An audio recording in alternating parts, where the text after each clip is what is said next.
Oh, okay, awesome. Yay. All right. I'm going to go ahead and get us started for our next session, and I have the lovely job of welcoming you back after lunch, so yay. But we have a really awesome session planned for you all. We have a tenant panel, but before we go into that, I just really quickly want to go over the rest of the afternoon. So like I said, we'll be having our tenant panel, and then we'll be joined by somebody from the LA County of Directors who will be doing some remarks at 1:30, and then we'll have some members of Congress delivering remarks at 1:40, followed by a session that'll spotlight some cohort members from our End Rental Arrears to Stop Evictions project, also known as ERASE, at 2 p.m., and then we'll be having some federal policymakers joining us at 3:35 to talk about federal policy. So again, thank you so much for joining us. My name is Sid Betancourt, and I am a housing advocacy organizer with the Coalition. And again, we're going to be joined today by some folks with lived experience who will be sharing some of their stories. But we're also joined today by Daniel Del Pelago from Empower DC. Here today we have Ronald Smith, who is a public housing resident, and we also have Linda Brown, who is from Empower DC, and a public housing resident as well. And before I get us started and hand it over to Daniel, I just want to go over some logistics really quickly. So as Rebecca shared earlier, we will be having a Q&A available virtually. So if you're joining us online, just make sure to scroll to the bottom of the video to make sure that you access that. And we have our lovely Emma Foley moderating that section for us right now. And for those of you in the room, just feel free to raise your hand and we'll have folks with microphones again. And again, if you all just want to make sure that you use social media and use the hashtag EraseProject22 to highlight us on social media. And if you're here in person, please make sure to use our step and repeat to my right, your left, right here. And you can take pictures after the session itself. And without further ado, I'll go ahead and turn it to Daniel to get us started. Thank you, Sid. Appreciate you all having us. Once again, my name is Daniel Del Pelago. I work with Empower DC. We are a grassroots organizing group here in the district. We've been around for about 20 years, doing multitude of work. However, our main goal is to use campaigns to build people power. It could be housing, it could be childcare, and it has been all of those things, several other things, but really using the campaigns as vehicles to build people power here in the district. As many of you know, we pay taxes. We pay a lot of taxes. We can't use our own money the way we want to. We have very little representation. We'll leave that alone. And it's timely too, and I'm so honored that Linda and Mr. Smith are able to join us. I don't know if you all have been reading the news. HUD has delivered a scathing report on our housing authority. So that plays into some of the work that we did and why we decided to approach some of the work that we did through the grant that we got from ERASE. So let me just introduce them once again. Ronald Smith and Linda Brown both have been involved with Empower DC for several years now. We were just catching up on how long we've been together. Let me give you all a little bit of a background as to the work that we engaged in. When we looked at how we could be most impactful around the money that we received from the federal government that came to be known as Stay DC money here in the district, we started looking into where do we have the relationships and where do we know there's a need for people to be connected to these resources. And we said, we need to be in the neighborhoods where we work. So we began to develop some partnerships. I don't know if Susan is here. I think I saw Susan for Housing Counseling Services. We worked together, just getting ourselves up to snuff on how to literally process the applications. We worked with several church groups in the city to find spaces in the neighborhoods. And we also worked with resident council presidents on public housing properties to give us space to set up, because what we noticed was happening was that the city was taking this approach of you would see these roving outreach teams like on the corners and stuff, but they were just kind of giving people the information. So they took if you build it, they will come try approach, or if you build it and tell them where to go, they will likely go. We decided to do more of what Housing Counseling Services was also doing, pop-ups, right, in the neighborhoods, in the areas where we had relationships. So one of them was in the Greenleaf public housing property in Southwest DC, where both Linda and Mr. Smith live, because we knew there was a need. That property is a huge property. It's actually slated for a redevelopment. But one of the buildings where we had the pop-up event was a senior building where we know not only folks had issues with mobility, with like getting around to places, but also the digital divide was pretty clear. So we knew that would be a great place to do it at. I guess I'd like to start off just by asking both of the panelists here, just to tell us a little bit about yourselves, a little bit about your background, and then I'll get into the specific questions around this work. Well, my name is Ronald Smith. I've lived in the District of Columbia for 75 years. And currently I'm located in Southwest DC, in the Greenleaf Senior Apartments. Okay, I met Dan almost close to 10 years now, and I became very interested in the causes that he was working with. Very seldom do you find an organization that is committed to a cause, right? So I followed Dan, just word of mouth for a while, and I became, at the time, I have a disability myself, so it's sometimes difficult for me to get around to all of the different places that Dan may be traveling to, right? But right now, I am going through, how can I say, I'm going through a challenge, right, where I'm living at. The Greenleaf Senior Apartments are slated for redevelopment. And along with that, what goes with that is that we will eventually be moved out of where we live at and placed wherever, and with the promise of coming back to where we live at once the place is finished.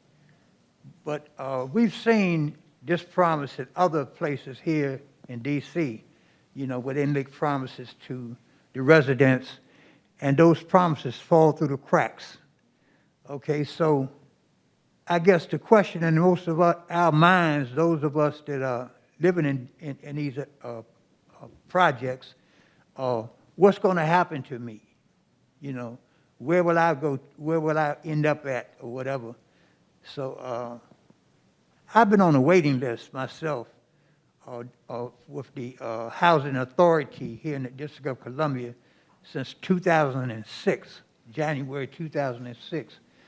They told me in no uncertain terms that they would place me in the project, and I would be placed on a waiting list for a housing choice voucher. The voucher, with a voucher, you could pretty much live wherever, any place that accepts the voucher, anywhere in DC, or even outside of the DC, depending upon the type of voucher that you receive, right? And I've been waiting all that time, and nothing has happened. That's right. He's been fighting quite a while. Linda, how about you? Good afternoon. My name is Linda Brown. I am a native Washingtonian as well. I live in Greenleaf Senior, but I live there with my daughter, who is totally disabled. She was born at 24 weeks, 1 pound, 6 ounces, and she's now 29. So I met Daniel. He was actually worked with us on another issue of school, special ed, and they were closing down one of the special ed school here. And he was helping us to make sure that they would do it in a humane way and helping us parents to be able to fight them on that. So I've been working with him ever since, and when he started working on the housing issue, that was another issue for me because it also affected Kaya because we as parents had worked really hard to help our children get be as independent as possible.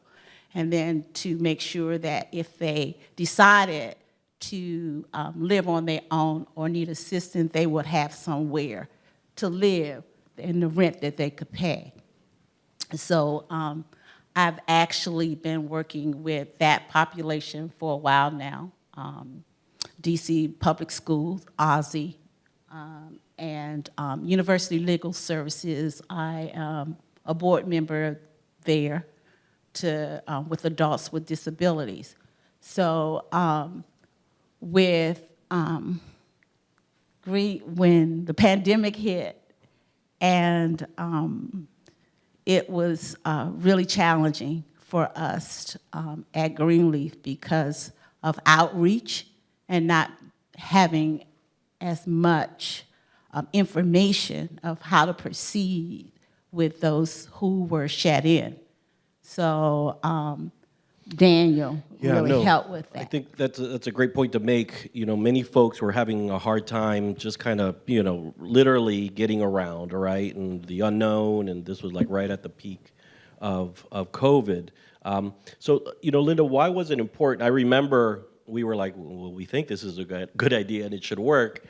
And we showed up and there's like, you know, people already lining up, you know, people were ready to go because they really did need this help and support. Why was it important for you to have, you know, somebody there to not only, you know, help you understand the process, but kind of work through the process as well? Talk a little bit about that.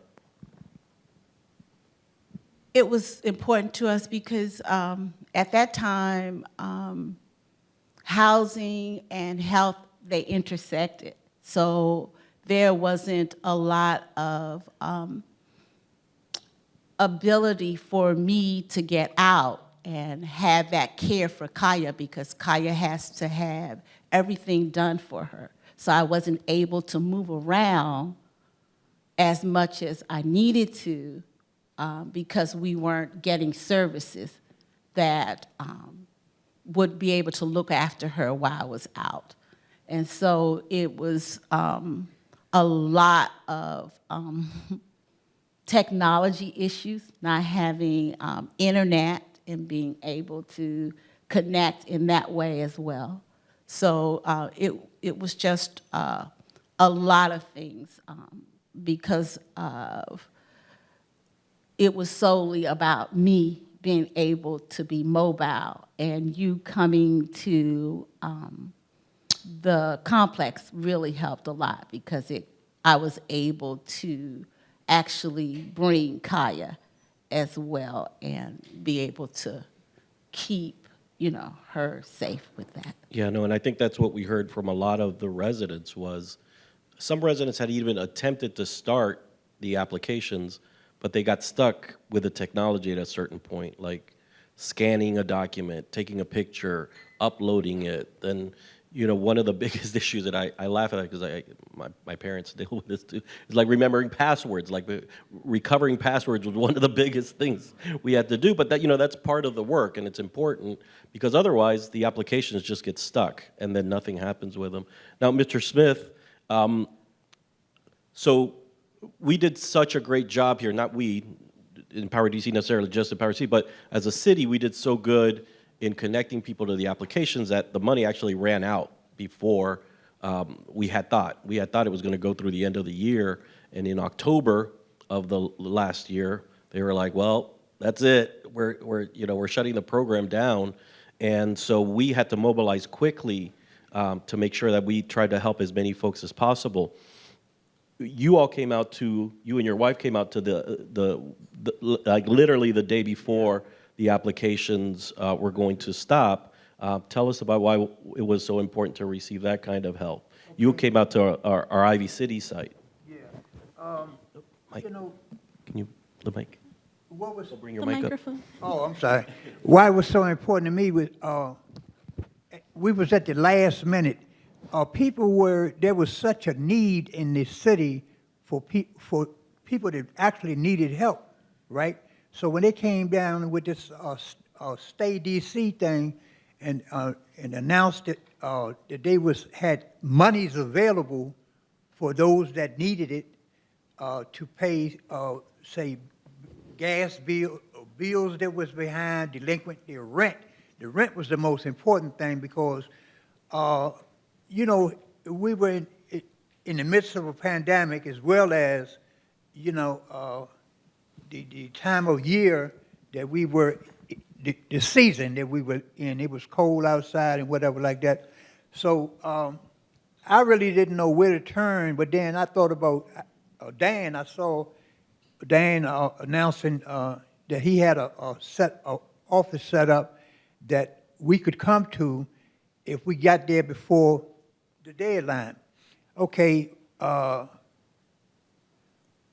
we made it to Dan's office the day before the cutoff, and man, I I didn't know whether we was going to be approved or what because that was the last day to sign up, but that wasn't guaranteed to go through in time or whether the money would run out before they got to your name, right?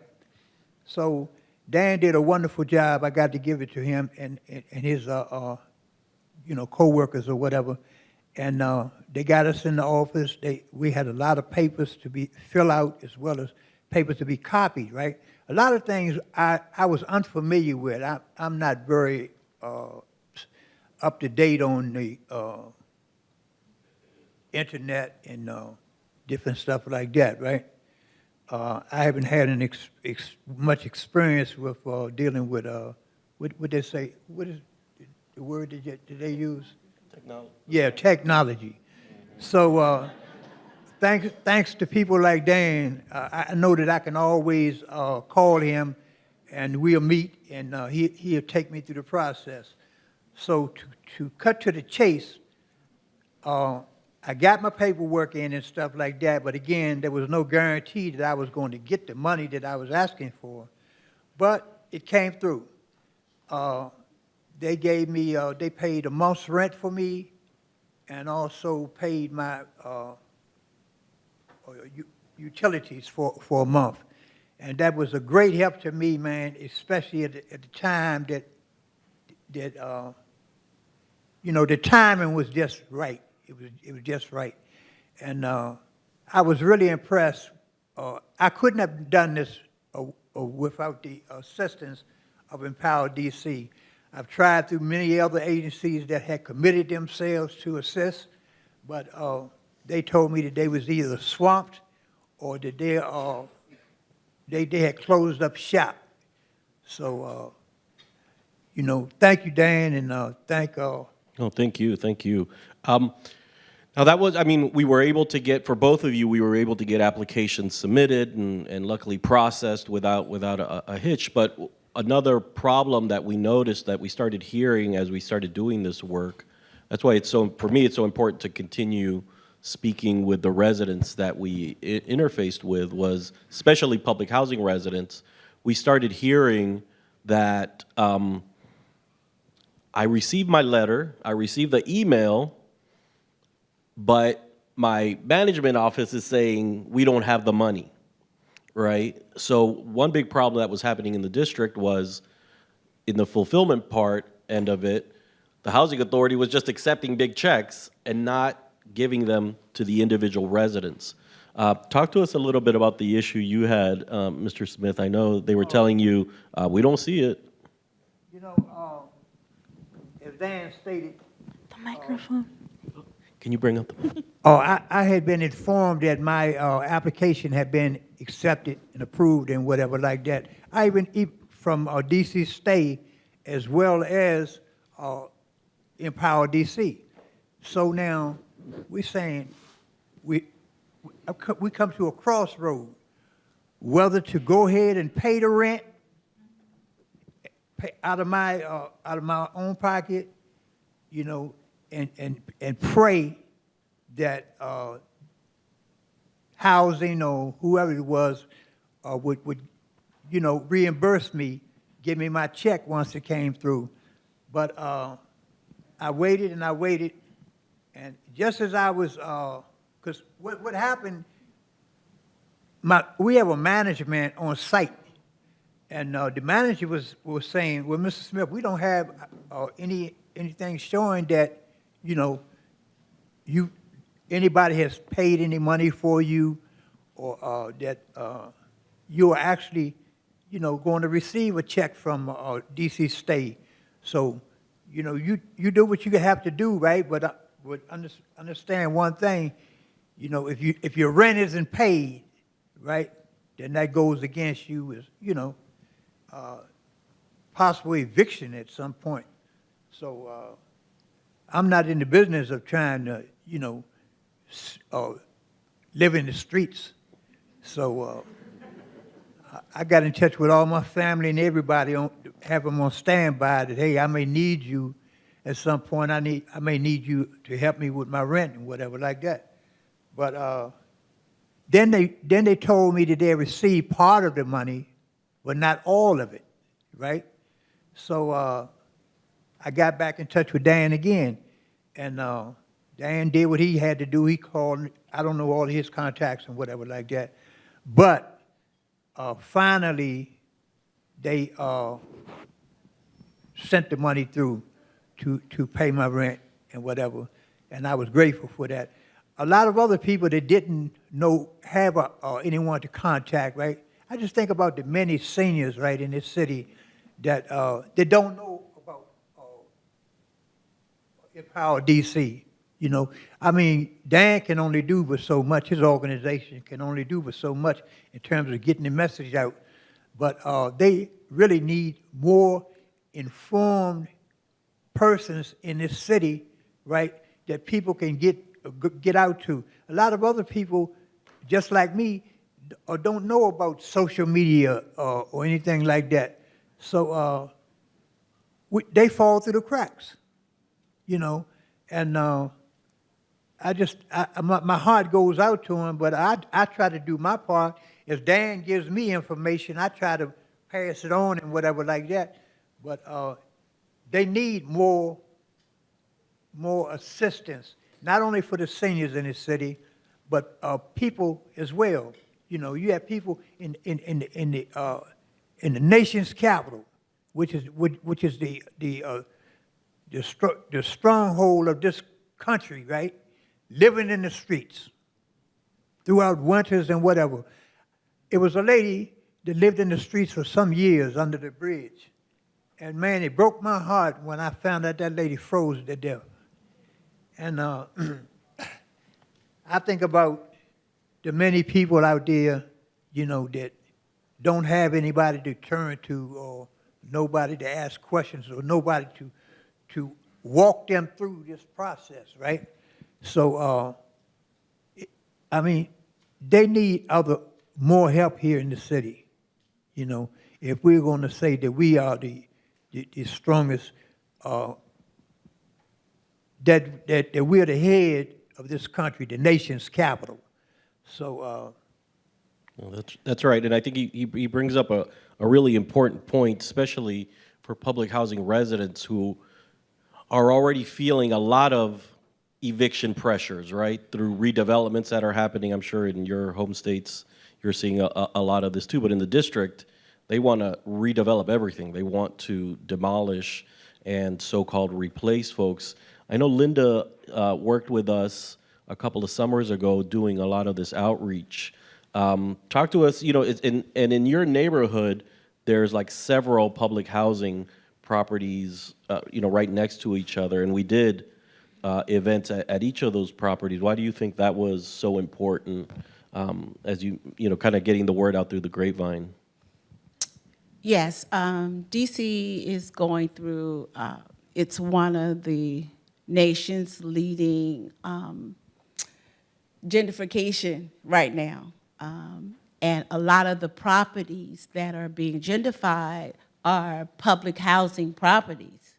And so those are public properties. And where I live in Southwest, Southwest is one of the largest, has one of the largest public housing dwellings in DC.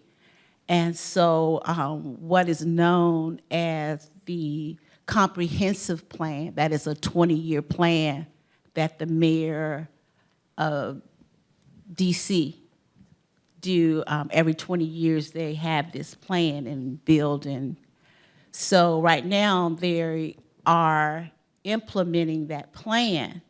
And so a lot of implementation of those plans are with public housing.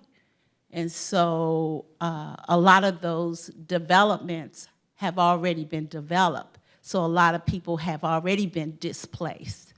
And what we're finding is that the people that they promised could come back has not been able to come back. For one, they don't know where they are, and the other is right now the housing situation in DC is expensive. And you have these developers that were supposed to set aside a certain amount of units, and they have not done that, especially in Arthur Capers. There's still owed a couple of buildings that have not been put up or not, the people have not returned. So it's really important that we have a look at these plans and be at the table when these discussions are are taking place. And with Empower DC, that is one of the things that they have helped a lot of these communities do, is be at the table and try and understand some of the language that is being set, because a lot of the residents don't understand these policies because they don't know how they're being implemented, especially in their everyday lives. And so a lot of people have not been able to come back for one reason or another, but they were promised that they could come back. So it's really important that we get out there and get the message out about how important and how we can participate and have these investments, what we can do to be a part of these developments. Yeah, no, there's so much trauma associated with eviction, and many folks, currently living in public housing, have already experienced that, or are, very close to one way or another being displaced. So, another reason why we felt it was so important to get out into the neighborhoods. Now, we are currently here in the district, once again, faced with another tidal wave of evictions because we're back, everything's back to normal, unfortunately. And we were out of the ERA money. The only money that is available right now is through our emergency rental assistance program, which is important and necessary, but it's really right at the end, right? When you for the most part have to be faced with an eviction in order to avail yourself of these funds. And the reason why we really appreciated the Stay DC money, as you both kind of alluded to, was it paid not only any back rent you may have been back on, it paid for future months' rents. Talk to us a little bit why that's so important, because right now you have to be at the kind of the end, right? You have to have a writ almost against you in order to avail yourself of these funds. Why was it so important that we have a program that I don't want to say was easy, because it also wasn't easy, but had a lot of less barriers than the established help we have now? Well, the reason why, to me, it was so important because, again, you come down to the transportation to get to the office or the office that you may want to get to, as well as the know-how of how to fill this paperwork out. And oftentimes you have a set time or designated time that you have to get this stuff in, the paperwork in, and then once you get it in, they have to process it. It goes through many hands. The district is not willing to just give out money. They're just not going to give you money on face value. Everything that you put on paper has to be verified. And I don't see a problem with that. But the problem that I see is they don't have enough people in place to process your paperwork once you submit it. And because of the delay, right, you may be one of those slated for eviction, even though an agency has committed themselves to put that money up for you, right? So, and a lot of times, to be frank, I think it comes down to the city itself. Like I see a lot of times they have money that's available, right? But they don't utilize it. They let the time run out that they have to, use this money. So the federal government says that if you haven't used that money in a certain amount of time, then give it back. Give me back all that you have left. So, again, I don't know that much about technology, but I have common sense. So,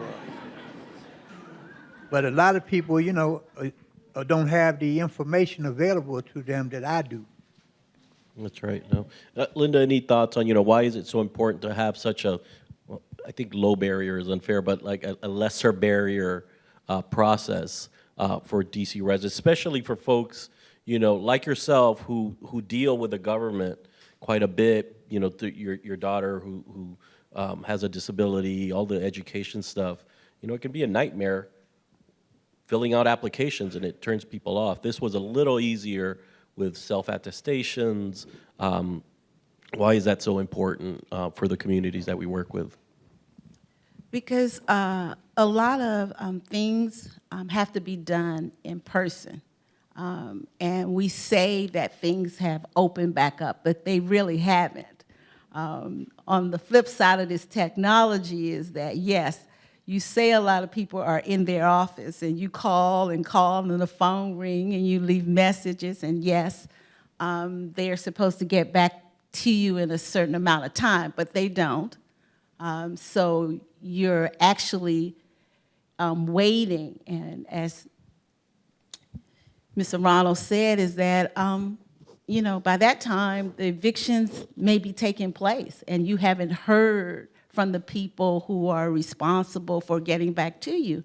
And as he said, we have a management in-house, and I know they're supposed to be there at certain hours, but they're not.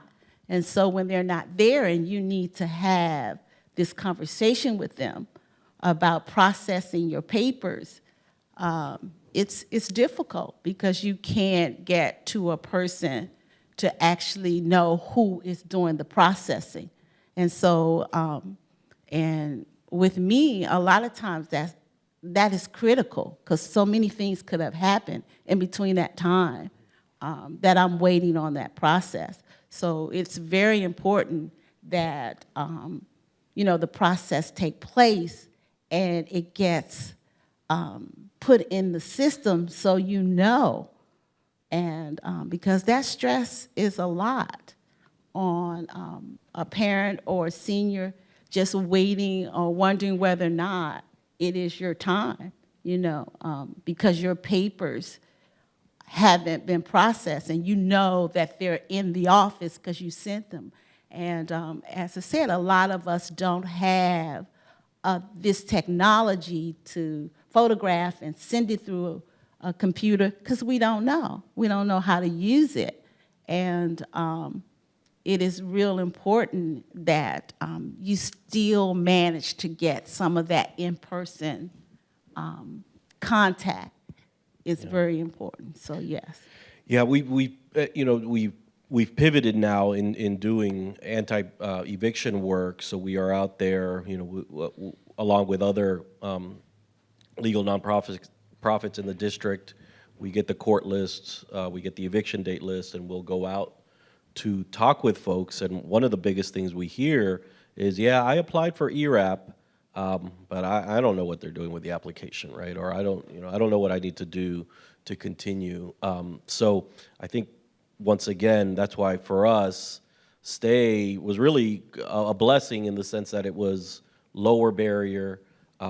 It was, you didn't need a whole lot of steps in order to get it processed for the benefit that you received. So really important for the communities that we work with. And with that said, I think we are seeing an definite increase in evictions here in the district. Now we're really concerned. I had mentioned this HUD report. Although it was really good that it validated some of the very concerns that we've heard today and fears, HUD is now saying, you guys aren't collecting your rents enough. So what does that mean is that if they begin, our housing authority has done a terrible job in collecting rents. On one hand, that's good because people have not been evicted. On the other hand, people are, so non-lease compliant, many are back thousands of dollars in rent, that they'll likely never be able to catch up. So, do you all think it is important for, it's important for us here in the district, but in general, for programs like this to continue to exist, to continue to be funded? Yes, I think it's very important that there's a need for more programs like this. A lot of people would come forth and they know they need help, but again, they don't know who to turn to.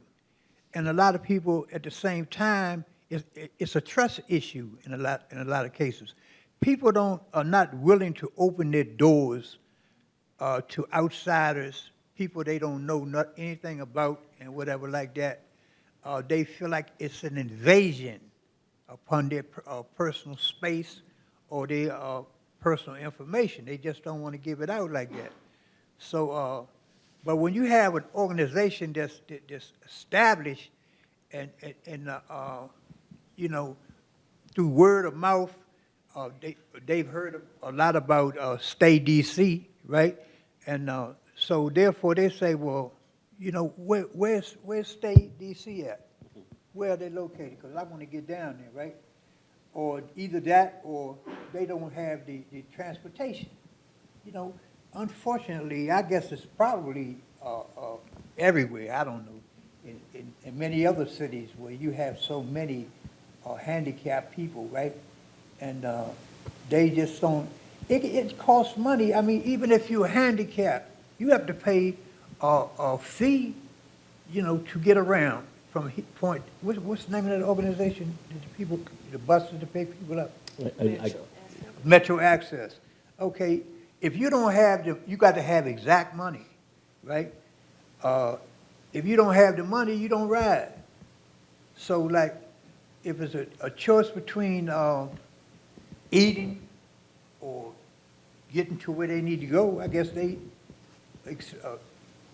eating takes precedence. So, I would love to see, more organizations like Stay DC, because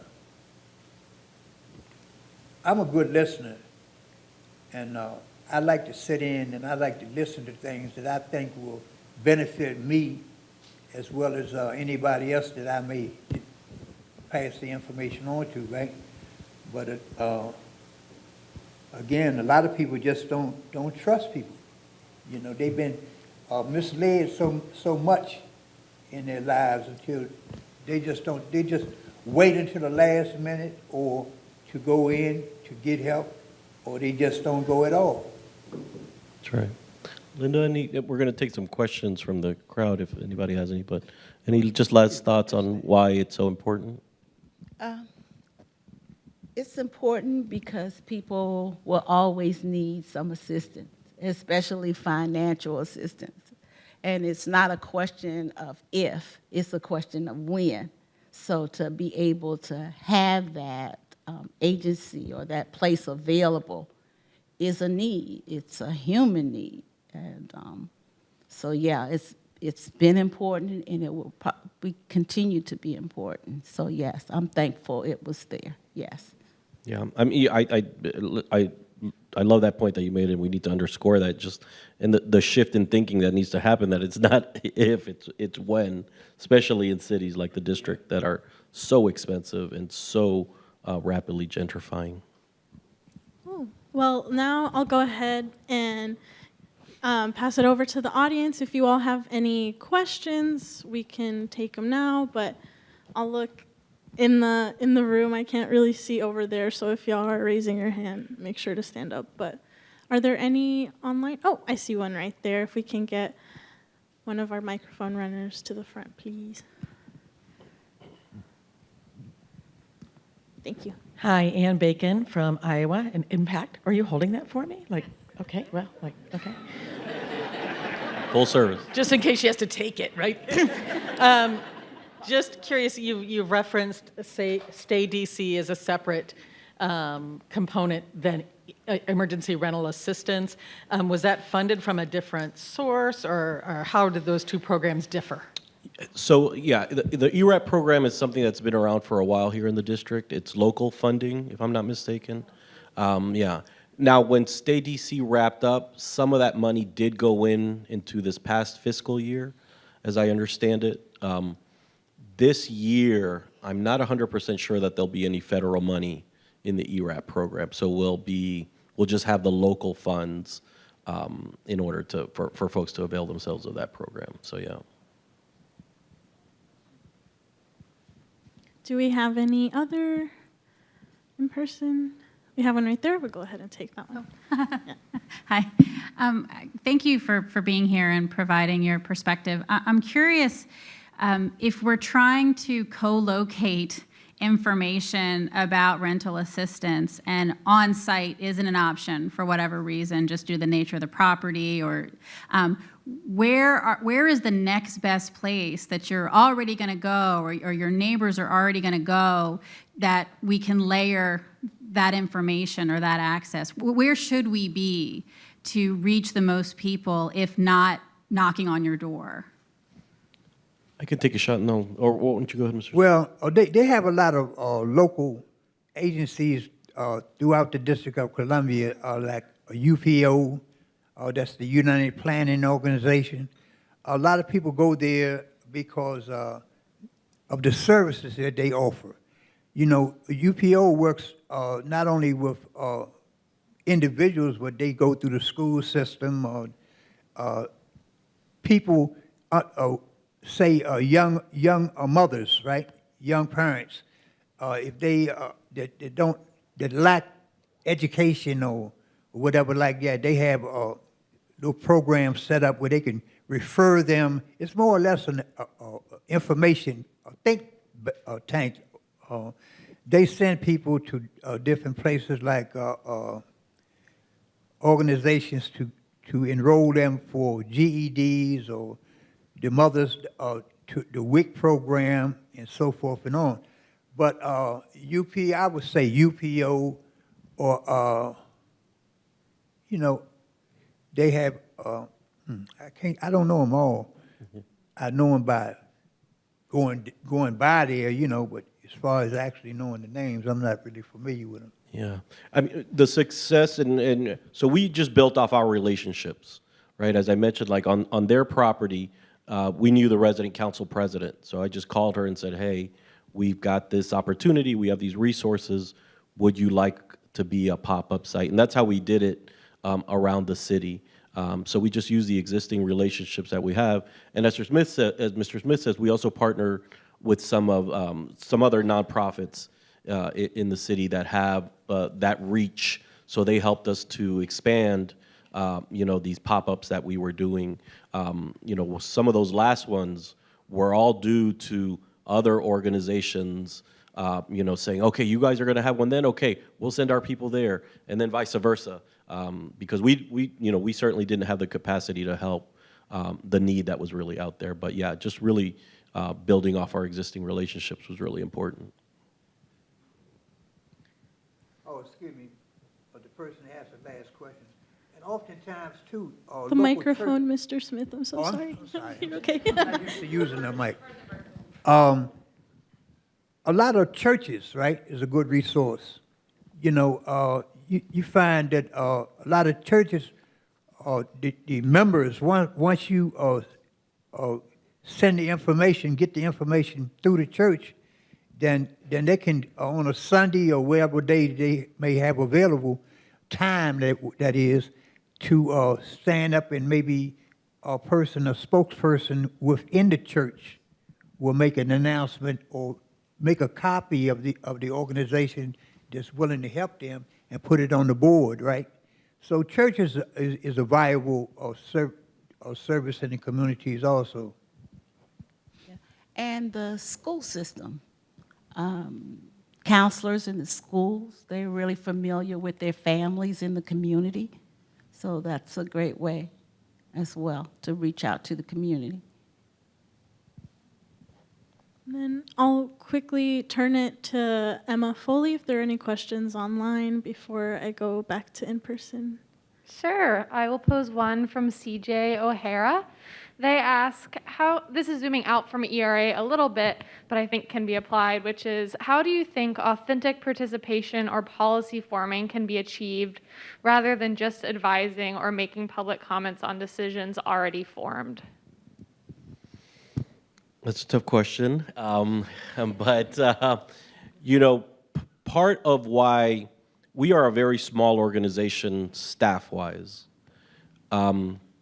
we cast a very big shadow, and that's because we interject ourselves in the process. So we know how the process works, and we just get our members in those spaces, right? So for example, the Housing Authority has meetings every month with their board and their director. When they wouldn't believe that they weren't, they were saying, no, we've got a full accounting. No, nobody's money is going uncounted, or applied to their ledger. We brought many residents who were in that situation to talk about that.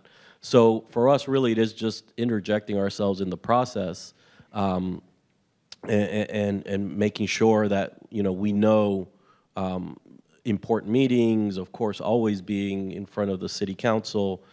So yeah, just getting in their business, to be honest, has been successful for us. We have somebody up front here who has a question. Oh, yes, right there. So, Daniel, thank you for being there, and advocating. My name's Pamela Lawrence. I work in philanthropy, but I used to work at HUD.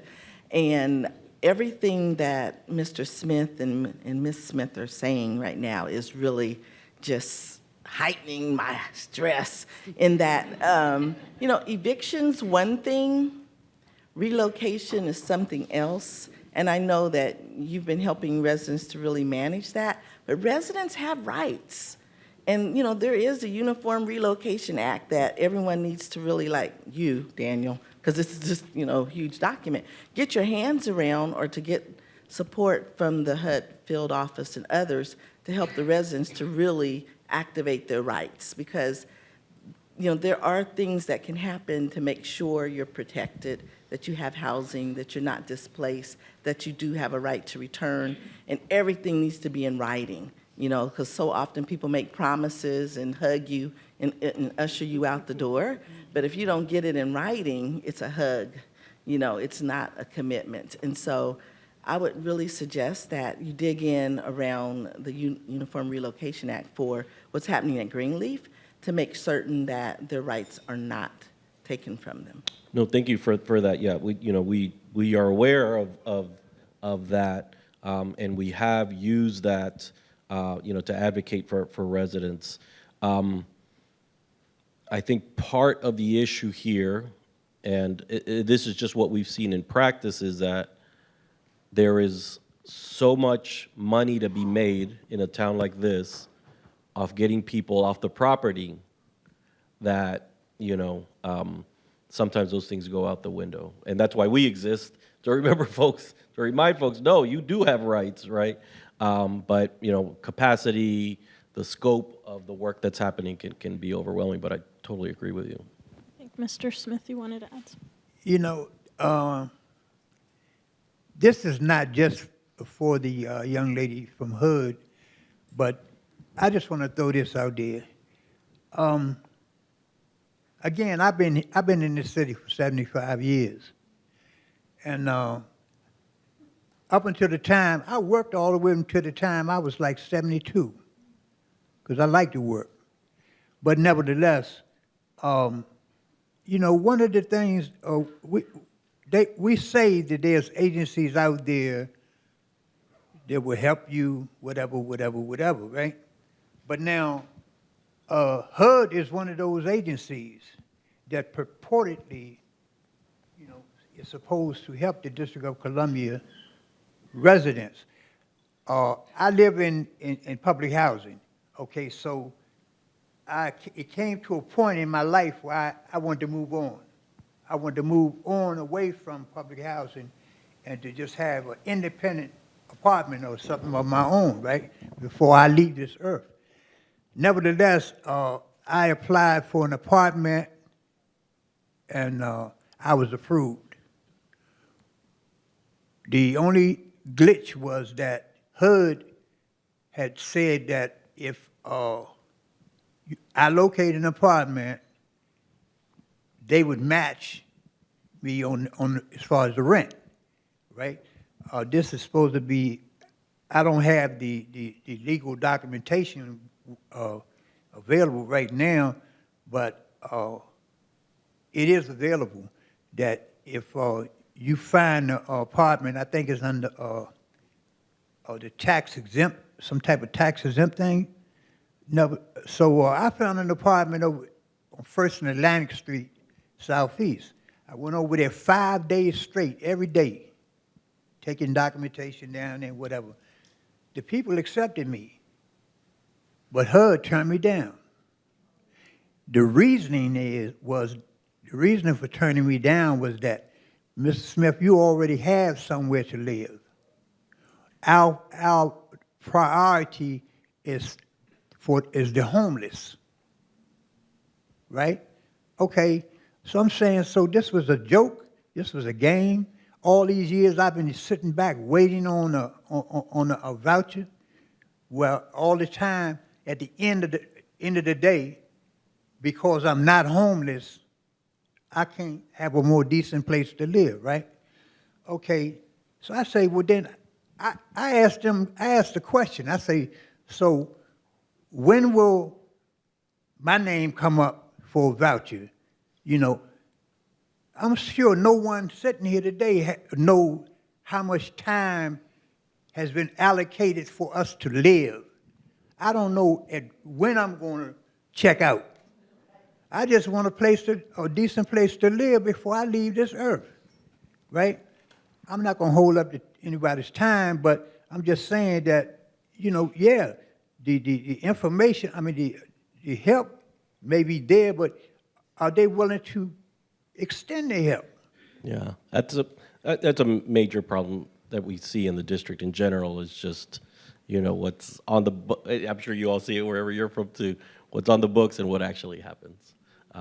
But overall, just to wrap up, what we've learned is, it's so important to get into the neighborhoods. It's so important to be at the doors. It's so important to create opportunities for folks to be able to, have the least amount of barriers to avail themselves of, these resources that are really important especially, I'll repeat this again, in a city like the district that has so many pressures. You can be evicted in so many different ways. So having resources to help you, eschew some of those is always important. So thank you, everyone. Thank you, Linda. Thank you, Mr. Smith, for your time. We really do appreciate it. Thank you.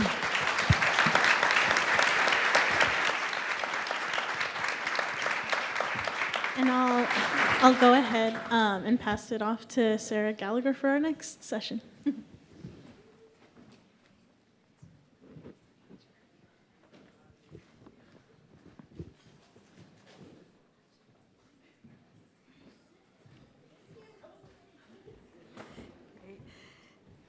Thank you so much, Sid, Daniel, Ronald, and Linda. We really appreciate you being here with us today, and your words and your experience in keeping the voice and recommendations of tenants front and center in our work today. Great. So as we move into our next session, we're going to hear from another perspective. We're going to talk to we're going to hear the perspective of local elected officials. So mayors and supervisors and local elected officials really did play a unique role during the pandemic. Oh, wait a second. Yes, absolutely. Okay, great. Yes, local electeds played a really unique role during the pandemic. They had to juggle multiple priorities to ensure the health, safety, and stability of all their residents. As we move beyond the pandemic, mayors and supervisors continue to hold the responsibility to ensure that the infrastructure that has been supported by millions of renters across the nation has not been lost. They are working to leverage state, local, and federal funding to continue emergency rental assistance. They are allowing policy priorities and breaking down administrative barriers to make programs work better, and they are working to foster affordable housing development in their communities, as well as to pass local tenant protections that will ensure housing stability in the long term. Today, we have with us to share the perspective of local elected officials and the role they have and will continue to play is Hilda Solis from the LA County Board of Supervisors. She'll be joining us virtually from the West Coast. Supervisor Solis represents, great, welcome. Supervisor Solis represents residents in the LA's 1st District. During COVID-19, Supervisor Solis directed the county to set up mass testing, quarantine, and isolation sites in the hardest hit communities. She established Project Room Key and Home Key sites throughout her district to quickly shelter people experiencing homelessness. And under her leadership, the county allocated hundreds of millions of dollars for its rental assistance, food security, healthcare, small business grants, community outreach, and childcare to support her residents. Supervisor Solis, we welcome you here today. It is wonderful to have you here with us to tell us about your experience with ERA and what you're doing to support your tenants and to sustain the path that we've made forward. So I hand it over to you. Thank you for being here with us. Yeah. Thank you so much, Sarah, and what a pleasure to join all of you. I'm honored to be able to speak to you today, and I'm particularly very pleased with your organization because I know that you place a focus, the NLIHC places a sole focus on helping those people that are extremely low income. And as you can tell, here in Los Angeles County, we've been hit very, very hard with the COVID pandemic. And so alongside with your thinkers and ours, I think we've been able to do some good things with the funding that we've received from the federal government. And that's what I want to talk to you about today, the emergency rental assistance programs. But as you know, we're no different from any other parts of the country. Here in the state of California, we were faced with astronomical numbers of people that were impacted by the severe housing crisis, even before COVID, even before the pandemic hit us. And according to the Community Housing Partner report that was issued in 2021, the median rent in Los Angeles increased 54% just in the past 2 decades. And the median renter income, as you know, in many places only grew, at least here in Los Angeles, by 16%. And as of 2019, nearly 1 million households in our county, or 55% of all renter households, were cost burdened. with more than half of these households being severely cost burdened. And you know, and I know this is not acceptable. Responding to this housing crisis, we at the County of Los Angeles implemented various initiatives such as the following: a permanent rent stabilization ordinance, which we passed back in 2019 to limit rent increases to 3%. And just cause protections were included in that to curb evictions by limiting the legal reasons for which tenants in the county could be evicted. We know that's extremely important. And this ordinance mandated that tenants be provided relocation assistance if they were being evicted for no fault reasons. But despite these initiatives, tenants were still facing additional challenges, as we know. Tenants were still being evicted for owing an unpaid rent as low as $1. So in 2020, the county implemented the Eviction Defense Program, what we call the Stay Housed LA program, providing tenant outreach, education, rental assistance, and full and limited scope legal representation. To increase affordable housing, the county also focused on reimagining our existing properties to provide affordable housing, comprehensive wraparound services, and an array of community benefits given the multi-needs in our impacted communities, such as converting old properties that were not being used. For example, the old General Hospital, converting that with the plan, or looking at a plan to convert that into affordable and low-income housing. I'm sure many people have seen the General Hospital on the soap opera that still continues to run around the country. But as you know, this still isn't enough for us here in LA County. And given the disproportionate impacts of COVID-19 on our most vulnerable, extremely low-income families were amongst those that were most impacted, as you can understand. Unlike many of our other local jurisdictions, we declared a local state of emergency and implemented our own COVID-19 tenant protections resolution, which some refer to as an eviction moratorium, to provide tenant protections to our residents.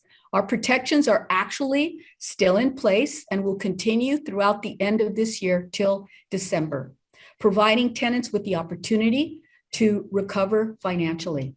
And these conditions give rise to our emergency rental assistance program, which we need to talk about. But make no mistake about it, lessons were learned from that experience, and we pivoted when we needed to. And some of the lessons we learned were implemented when the state administered its own emergency rental assistance program.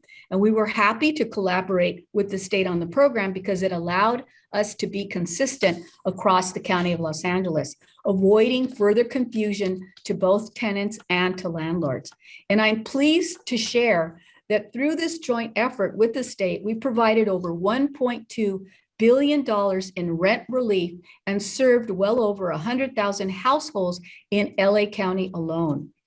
Most of those households were in incomes at and below 50% of area median income.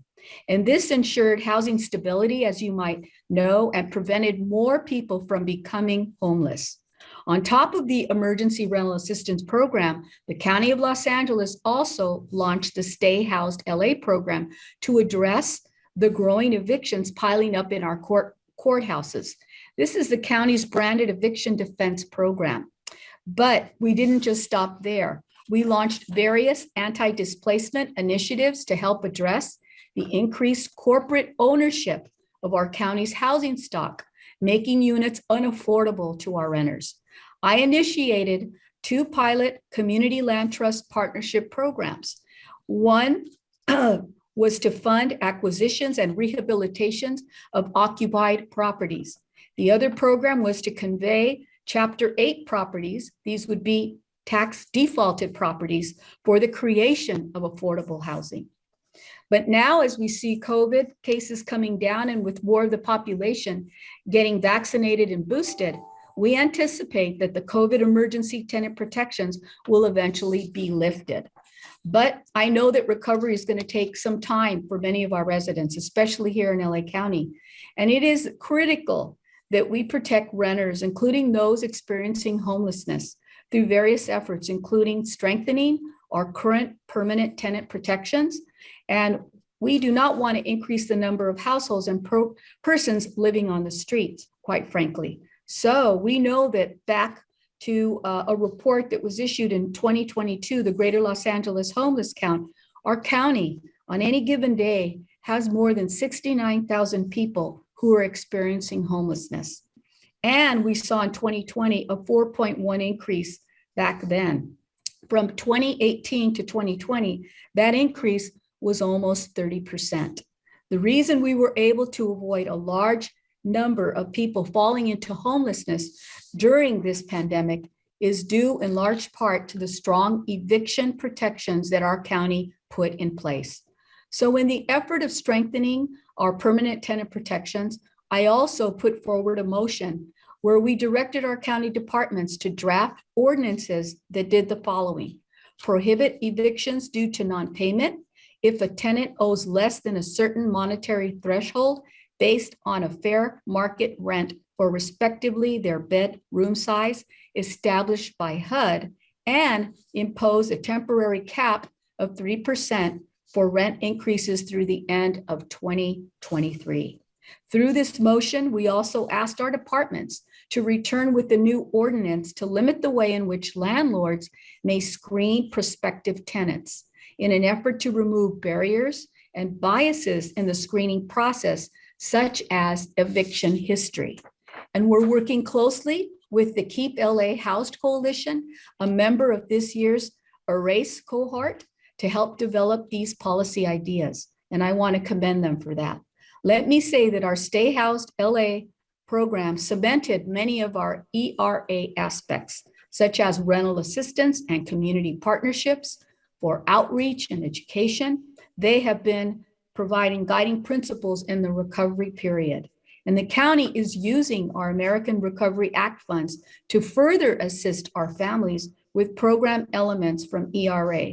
This includes an allocation of $30 million in ARP funds towards ensuring the sustainability of the enhanced Stay Housed LA program, as well as $80 million in ARP funds towards LACTA for the creation of more housing, and $828 million in ARP funds dedicated to sustaining thousands of units for interim and permanent supportive housing units, including supportive housing services for people experiencing homelessness. These are, by and large, some of the tools that our board has created. And these are tools that we want to share with all of our cities in the county, representing 88 cities. And we want other cities to hopefully follow suit. Some have, but we still have a long way to go. In conclusion, I want to thank NLIHC for its relentless commitment to ending America's affordable housing crisis and for giving me the opportunity to join you today in this very important discussion. Thank you.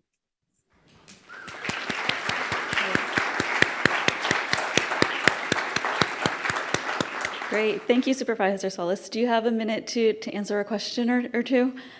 Great. Sure. So you mentioned this before, but can you talk a little bit about some of the specific fiscal and policy investments that you are pursuing, knowing to sustain emergency rental assistance, knowing that the need is still so great in some of the numbers you talked about in your community? Yes. Well, first of all, we did do a couple of things. So I just want to reiterate that we will continue to fund the Stay Housed LA program, which is currently using ARP funds to pay for legal assistance for our tenants and to provide rental assistance. You know, government needs to identify other sources of funding, and I'm certain that we will also be dipping into our own budget to help provide for those resources. And we'll look also to our state government and to work and collaborate with other cities that also may be able to use some of their community development block grant funds as well. The County of LA has a housing trust fund that we also created almost 8 years ago. And I want to say that annually we provided up to $100 million to assist developers in the construction of more housing. So long before the pandemic started, we were already realizing that we were going to face many, many people that would not be eligible for any type of affordable housing. So we continue annually to help replenish funds. And so far, I can tell you, we provided millions and millions of dollars in return for building more affordable housing throughout the county. And most importantly, in areas of high need, for example, in places that I represent in East Los Angeles, unincorporated areas of LA County, and also in downtown area. I also wanted to mention that we were able to create, through an initiative I put forward, a mortgage assistance program to provide aid to mom and pop landlords. We heard very clearly that there were many landlords, particularly people of color, that were living off of their, their apartments, their units. But when the pandemic hit, many of them were not able to make their own mortgage payments. So we knew that we had to do something immediately. So we carved out a special focus so that we could help assist those mom and pop landlords. And we've also identified our county staff to look for more funding to help out these landlords. So those are just some of the things that we're doing right now that we will continue and hopefully forge ahead in partnership with the federal government. I can't tell you how important ARP funding has been and how essential it has been, particularly for hard-hit areas like LA County. Great, thank you. One of the key themes that we've kind of been hearing throughout the day is, given the unprecedented nature of emergency rental assistance, there was a need for government to act quickly and be flexible and to adapt. I'm wondering if you can talk about any key areas where you've seen moving forward that government needs to evolve to facilitate a more just infrastructure to protect tenants going forward, and how you might be doing that. Yes, I think what we need to do is to continue to fund the Stay Housed LA program. And currently, as you know, we're using our ARPA funds to do that. But I know that there are many, many things that we have to do. One thing that I know comes to mind that is right now of discussion out here in the city of LA and the county is that we need to create more project-based Section 8 vouchers. The Section 8 program consists of both tenant and project-based. Project-based vouchers are capped at 30% right now. And this needs to increase. We need to increase that or lift that cap in order for us to create more affordable housing in counties like Los Angeles.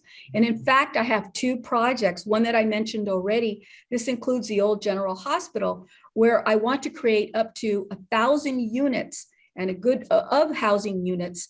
And we would need to have project-based vouchers. So in essence, the vouchers wouldn't follow the person, they would stay at the facility. That to me would actually help us entice more developers and individuals that would want to then help us build and create more of these housing units. The other project I also want to mention is on our own property as well. And it is a project known as McLaren Hall. It is a facility that has been closed now for about 10 years. And we are repurposing that property so that we could build and create up to 500 units of working class units for families that right now need housing in these hard-hit areas. So it would be set aside for transitional age youth, for DV survivors, and for seniors. And we know that this can, we know that this can work because we're already providing a cost savings because we're looking at our own county property, our own assets.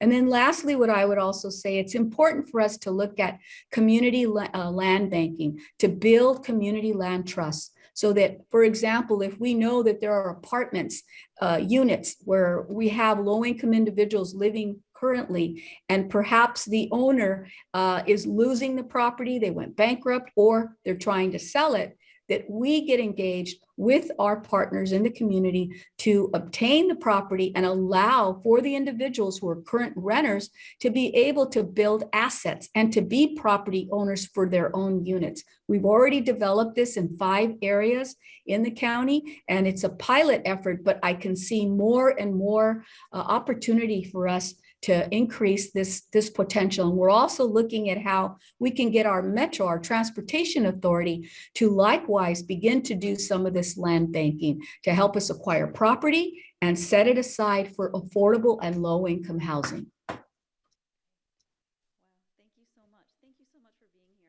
your vision and what you have planned is truly inspirational, and we really look forward to hearing more about it as it moves forward. So thank you so much for being here and for your time today. I hope you can stay and enjoy the rest of the session with us, the rest of the day, and we appreciate it. So thank you.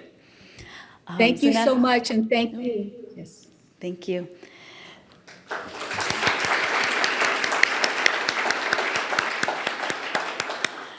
So continuing now with the virtual portion of our program, we'd like to share a couple of videos that we've received from members of Congress, Senator Elizabeth Warren and Senator Tim Kaine. Both Senator Warren and Senator Kaine have been really truly allies with us fighting for equitable and long-term housing solutions and tenant protections.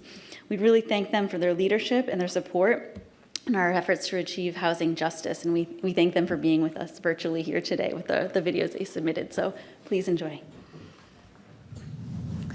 Hello, National Low Income Housing Coalition. I'm so glad to have this chance to join you virtually at your national convening to talk about one of the most important issues we face as a housing crisis in this country, and that is rental assistance for lower income families. The COVID-19 pandemic shed new light on what housing advocates like you knew all along, that predatory landlords know no limits when it comes to squeezing families. Landlords would go so far as kicking families out of their homes in the middle of a international health crisis when the rules explicitly told them not to do that. And that is why, with Congresswoman Cori Bush, I introduced the Keeping Renters Safe Act, which would extend the eviction moratorium to protect vulnerable families during a pandemic. Now, landlords across the country take advantage of the patchwork of loose local tenant protection laws, and there has been basically little or no federal accountability. That must change. Tenants should have a place to easily report abusive practices, and that's why I've called for a new Tenant Protection Bureau, which would provide federal and local officials with the data they need to enforce tenant protection laws. But we've also got to address the underlying driver of the affordable housing crisis, and that is the lack of affordable housing. We simply are not building enough affordable homes, and that's made it much easier for predatory landlords to squeeze tenants and to carve out a bigger share of the housing stock. That's why we need massive investments in building affordable homes, like those I call for in my American Housing and Economic Mobility Act. My bill would invest nearly $450 billion in the Housing Trust Fund over 10 years. It would de-incentivize restrictive zoning laws, and it would make a lot of other critical investments in order to build or rehabilitate about 3 million housing units and bring down rents for lower and middle income families by about 10%. You know, there's a lot we need to do, but I am really glad to have the National Low Income Housing Coalition as a partner in the fight for housing for working families all across this country. Thank you for the work you do every day. Hey everybody, Senator Tim Kaine here. It's a pleasure to join you by video today. I want to start by thanking the members of the National Low Income Housing Coalition for your important work on renter protections. Since the onset of the COVID-19 pandemic in early 2020, the coalition has been absolutely instrumental in pushing for federal, state, and local actions to provide emergency rental assistance and protections across the Commonwealth and across the country. The actions taken during the pandemic to keep people in their homes were vital in preventing an even worse economic crisis, slowing the spread of COVID, and saving lives. Now that many of the temporary protections and assistance has largely expired, the work you're all doing in identifying and raising awareness on what we learned and achieved during the last years and then using that awareness to push for permanent protections and assistance is very vital. As part of that, I want to thank you for helping me to push for a national source of income protection law. As you know, the Fair Housing Act of 1968 explicitly prohibits discrimination in the housing market on the basis of disability, sex, race, color, religion, national origin, but it doesn't protect against discrimination based upon participation in housing assistance programs or other sources of income. For example, a Social Security benefit or a veteran's benefit that someone may receive. The federal government provides vouchers to help more than 2 million low-income families and veterans live in decent, stable private market housing. These vouchers are critical in providing stability and also in helping people move to safe neighborhoods or neighborhoods close, for example, to their jobs. But sadly, landlords are able to deny renters solely because we don't like a voucher or we don't believe that Social Security disability income is reliable enough. And so families often find that after years of being on a wait list for a voucher, they can't find a decent place to rent that will accept the voucher. And they may even end up losing a voucher if they can't find a place in time. This refusal has a disproportionate impact on low-income people, on people of color. African-American women in particular are more likely than any other group to be evicted or denied housing. And so not treating a voucher as you would somebody's paycheck at work undermines the goals of the Housing Choice Voucher Program. Veterans have also reported discrimination in finding housing, particularly when using HUD VA vouchers, which help homeless veterans and their families find and sustain permanent housing. That's why I introduced the Fair Housing Improvement Act of 2022 to add source of income and veteran status to the list of protected classes under the Fair Housing Act. Since I first introduced the legislation in 2018, I'm proud that Virginia has enacted state legislation that prohibits discrimination based upon the source of income.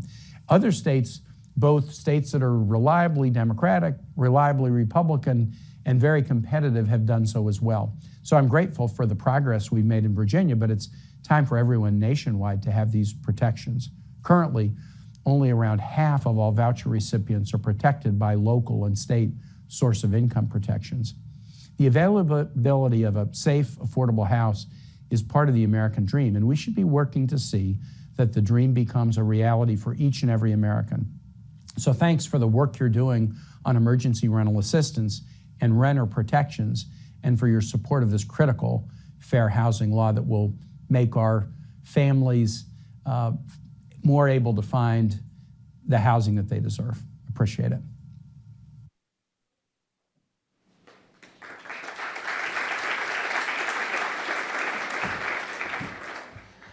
Hi, all. So we just heard from Senator Kaine and Senator Warren about their remarks in terms of what the next steps are in terms of federal protections and resources and policy. We're going to be talking about that a little bit later around 3:30 today. I'm excited to kick off the next portion of the presentation where I will be moderating with a panel. So I'm going to call up our panel right now. It's a race spotlight panel. So if folks could gather up on the stage, that would be great. And then I can get us started.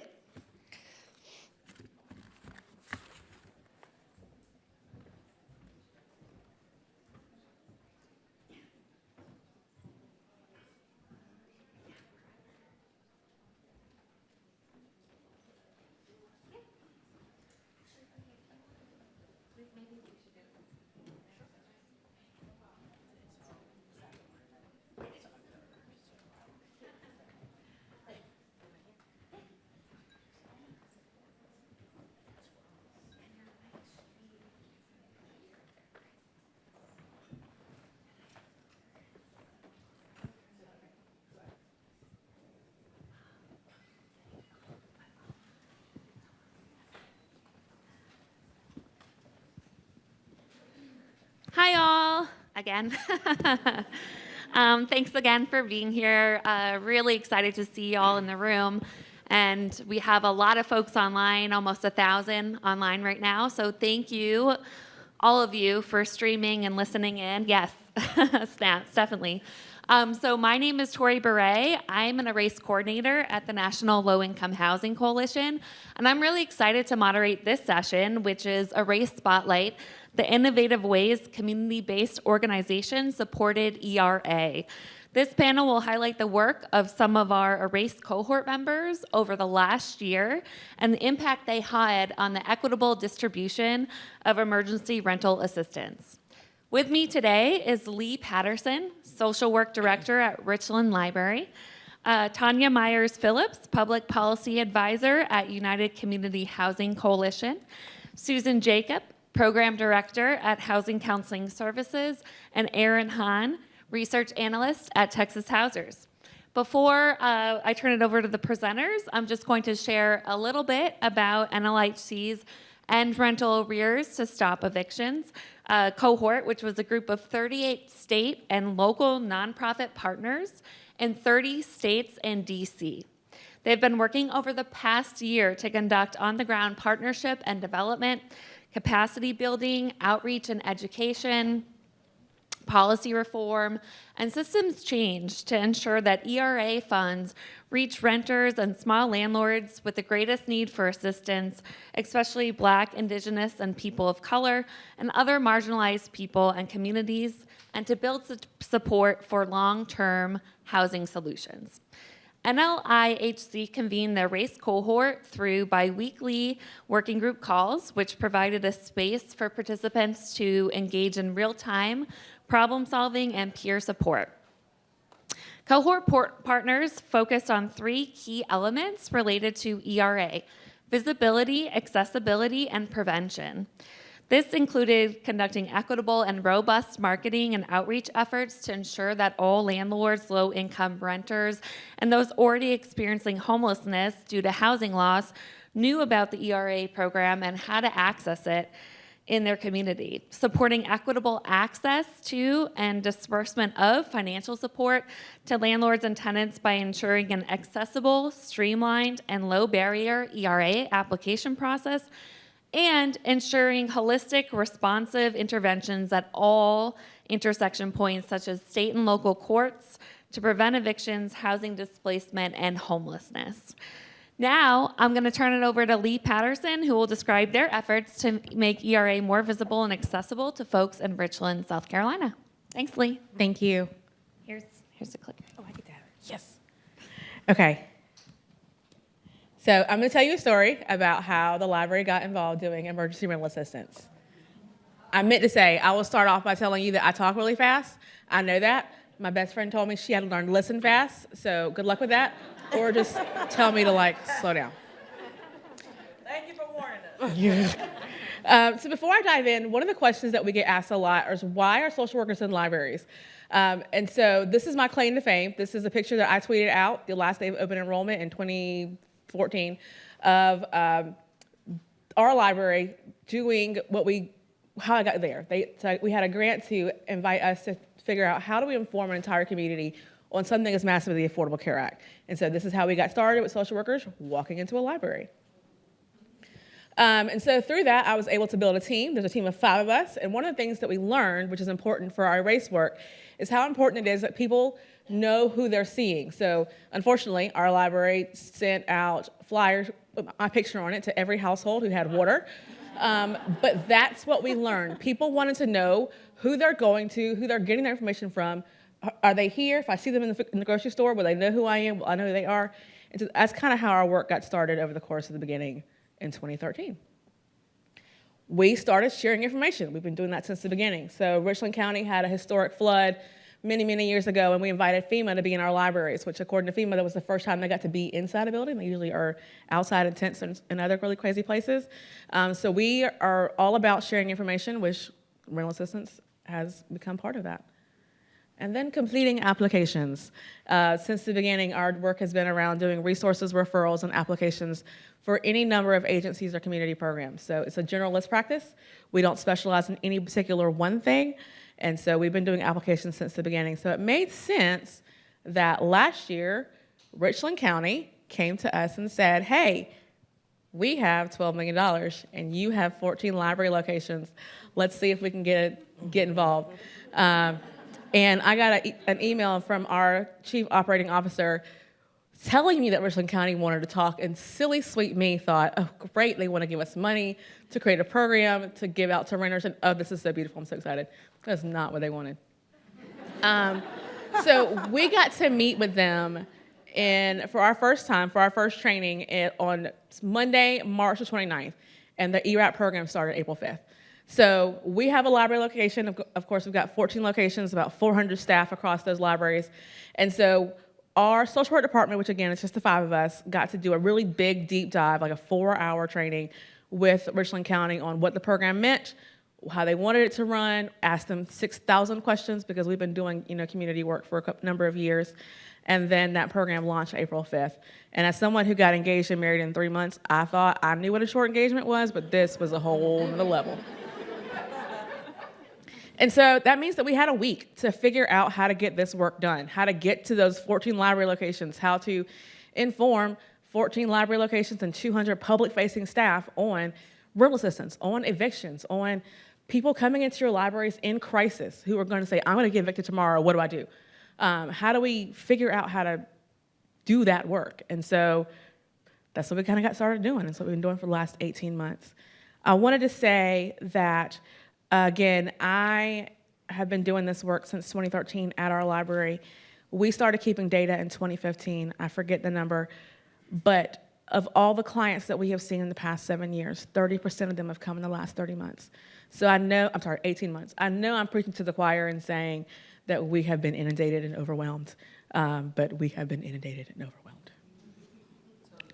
And so one of the things that we had to do were create documents and flyers and advertisement. Richland County did not do any of that.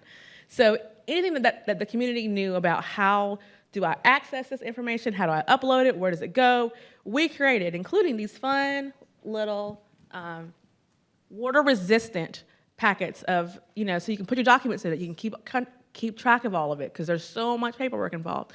That's what we've been doing over the course of the past couple of months, and kind of leading the way in helping our community understand whether they come to us to do the application or they do it themselves. How do you do it and how do you make it successful? And I should mention, the county did not give us any money to do this. To date, my team of 5, which includes me, has not received any funding from our county. Now, we are currently in the process of signing an MOU so that hopefully we will have some funding going forward, but to date, the library has really given their blood, sweat, and tears, and of course, Erase, thank you, to help us be able to maintain what we've been doing for the last 18 months. So what have we been doing? Well, lots of talking to landlords, to community clients, to community agencies, to basically anybody, as well as doing a lot of applications, thousands of uploads, hundreds of applications, notarizing so many documents. So we've been busy. But that's on top of the other work that we already do. We have not been able to stop the other work that our department has been doing over the course of the last 9 years. So the benefit of that for our community has been, if you come in and you ask me about rental assistance, and I say, okay, well, great, I need your internet bill. Oh, that's awesome. The library also has free MiFis, which our library invested in at the start of the pandemic. So I will pay your internet bill, but I'm also going to get you access to a MiFi so that this is not a bill that you have for the next 12 months.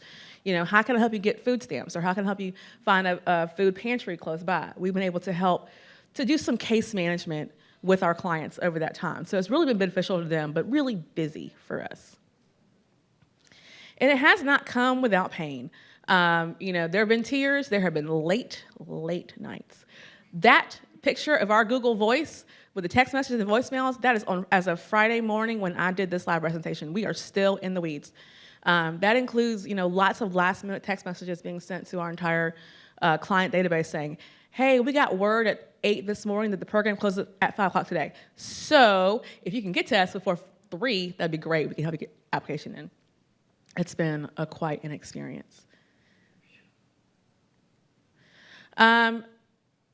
What we have really done, I think, and done, I would say well, is we sat in the mess with our community. We went to eviction court. One of the first cases that I had was a client who came in who had an eviction notice, who did not have access to a computer, excuse me.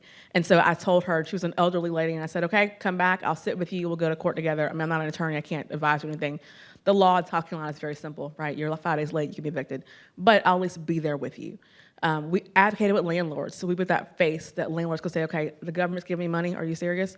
So we were that trusted name in the community of, okay, maybe this is legit. And then we advocated with the county. So because we know this application inside and out, I can go to the county and say, hey, we've called this landlord 3 times. They haven't responded, so now it's time to go ahead and cut the check to the tenant. And that has been the work that we've been able to do. We've gotten to work hand in hand with the county, which is really great. We were also really honest about hard things. So again, our law is very simple. Also, clarity is kindness. And that's one thing that I've had to train our library staff on a lot is there are some times where the landlord isn't going to play well in the sandbox. They are going to be evicted. And there's no hope or kindness that you give when somebody go, well, let's figure out if we can call 14 other agencies and see if we can get some money. Sometimes it is, okay, this is what that's going to look like. This is where you can go get boxes. This is where you can go store those boxes for free. What family and friends can I help you call? What can I help you do to help carry this weight? Because there's no outcome that is favorable that we wanted to see. And then we made new friends. So I'll be remiss if I didn't mention South Carolina Legal Services, which is our legal aid agency, who really, with our Erase funding, just picked up the mantle and took on the clients that we referred to them and said, okay, these are the clients who get priority access to being able to, getting access to an attorney to be able to go to court and seeing if those evictions can get paused while funding is being in process. As well as the Columbia chapter of the NAACP, they had, you just weirdly enough, started to pilot a program about evictions in our county at the same time this happened. And so they have volunteer navigators who really were helpful to us, particularly because we could help you with their application and do everything else. But if y'all can do everything else and we can just do this, we can do so many more applications. And so those volunteers really got into the weeds with us as far as helping these clients try to maintain whole and sustainability. And then, so good thing, we're in a relationship now. We're gonna stick it out. Both us and the county are kind of in it. We're committed. So we're going to counseling. We're real excited. And so I'll just leave you with my thoughts on where we go from here. One is we've got to evaluate this program. We really need to step back and look at what have we been doing over the last 18 months. As has been said, we kind of hit the ground running. And so we really want to see what has been working and what hasn't been working. We also got to advertise. Y'all, this program has run in our county without a lick of advertisement. And so how do we reach those community populations that really need it, who have been bypassed over the course of the past, almost 2 years? We need to have, we as in the library, ideally, need to have equal rights. So we've been doing this work, but we don't have any oversight into this program.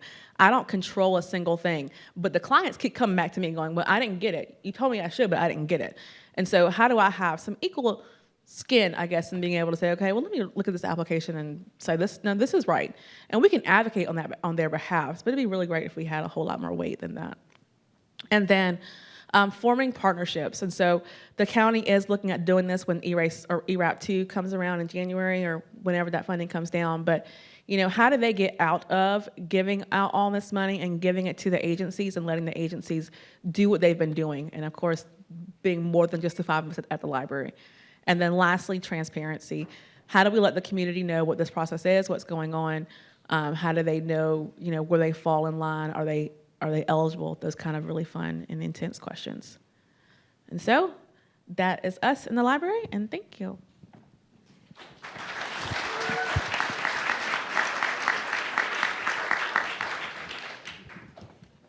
Great, thank you so much, Lee. We're going to turn it over now to Tanya Myers-Phillips so she can talk about the work that the United Community Housing Coalition have done to do outreach efforts and really work hard on right to counsel protections in Detroit.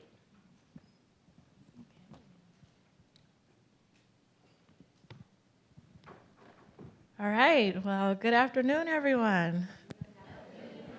It's a pleasure to come here and share our experience with the great city of Detroit. Again, my name is Tanya Myers-Phillips, and I want to tell you a little bit about our project. But first, I have to set the stage a little bit more here. I'm a lifelong Detroit resident, an attorney, a community justice advocate, mom, and I'm proud to be here with my colleagues Tanisa Sanders over here, and Nora Rodriguez. And our project is, one unique thing about our project is that we are a collaborative cohort. So the United Community Housing Coalition is a nonprofit legal service agency in Detroit, Michigan, and our work amongst 5 organizations actually is a reflection of the teamwork and the spirit of collaboration we're coming with. So I'm a public policy advisor for Michigan Legal Services. I also work with an agency called the Sugar Law Center in Detroit. And again, my colleague Tanisa Sanders is here with Detroit Action, and Nora Rodriguez from Congress of Communities. And our good sister, Ms. Gwen Winston, couldn't be here from Winston Institute, but I really wanted to stress that it's not 1, it is 5. So the rest of our presentation to kind of make sense. So that's a really key component of what we do right off the bat. You know, we work together. What is our project? And I'm also going to tell you right now, I can't completely see the slides down here, so I'm just going to have to give it to you from the heart. You can probably see them better than I can up there. But our project is the Keeping Detroiters in Their Homes project. And that's an important theme for us. We decided to speak plain, to keep it simple, to make it easy. Everything that we do centers around keeping long-term Detroit residents in their homes, period. That's our centering. That's where our advocacy and our policy work stems from. What are our big goals? Our big goals, big picture goals as an ERASE grantee, was to accelerate the use of emergency rental assistance funds. As many of you have experienced in this room, when the program initially rolled out, you know, there were some delays in getting actual relief into the hands of people who needed it most. So we were coming together to see how can we accelerate that process. Number 2 is apply permanent change. We're focused on systems reform. So we like programs are good, but we want to change systems and institutions. So that's number 3. And narrative is very important to our work as well. You know, I've enjoyed listening to the panelists and really hearing voices of persons who are going through the eviction experience, you know, and that's very important in what we do, changing the narrative. When this first started, you would see all of these macro numbers, the eviction crisis, individuals losing their home. And we decided to be very intentional about who are we talking about? We're talking about majority women. We're talking about majority Black women. We're talking about families, children being dislocated and uprooted from schools in the middle of the school year. So we're very intentional about our narrative. Our team, again, I told you we have 5 organizations that are coming together. We're all unified also in an even broader coalition of the Detroit Right to Counsel Coalition, which is a collaborative work of over 20 organizations and growing in the city of Detroit. And again, you know, having worked in this area for a long time, and I know I'm preaching to the choir, and especially in the heart of Washington, D.C., you cannot do anything by yourself and go far. So we're very focused on collaboration. So we have a broad collaboration of legal services, attorneys, community organizers, advocates, residents. We have a big tent approach with our project. All of our lead organizers and project leads from these 5 organizations reside in the city of Detroit, and 3 of our project leads are renters. Our approach. We talked about the collaboration. We also work with progressive court officials, progressive City of Detroit officials. Again, we have a diverse group of organizers, tenants, and residents. Another important thing that we center ourselves around is go where the people are. So we love technology. We have our phone, but in the best of times, like today, it's like technology is not going to get it done. It's a helpful tool, but it doesn't replace interpersonal relationships. So we decided to build a strategy around grassroots organizing, going to the grocery stores, going to the gyms, you know, talking to sister so-and-so, mama so-and-so, and really having a trusted network approach to getting our message out. And finding common ground. You know, there's a lot of things we're trying to pack in here, but again, in our narrative, you know, we're very intentional about focusing on race, focusing on people of color being impacted, focusing on and using the arts, which is really important as a way of communicating and relating to individuals. We're focus collaboratively on sharing resources with grant writing, and again, attacking the underlying inequities in the system is very important to us. So yes, we do name and talk about decolonizing and privilege, and really trying to get to the root and break down the inequities in this system so we can build a more just system going forward. And we're making an impact. So in terms of, our big picture goals, first we wanted to use a trusted neighborhood kind of messenger system and getting the word out about rental assistance. Yes, social media is good. Yes, vendor tables are good, but again, that does not replace the interpersonal contact and the relationships.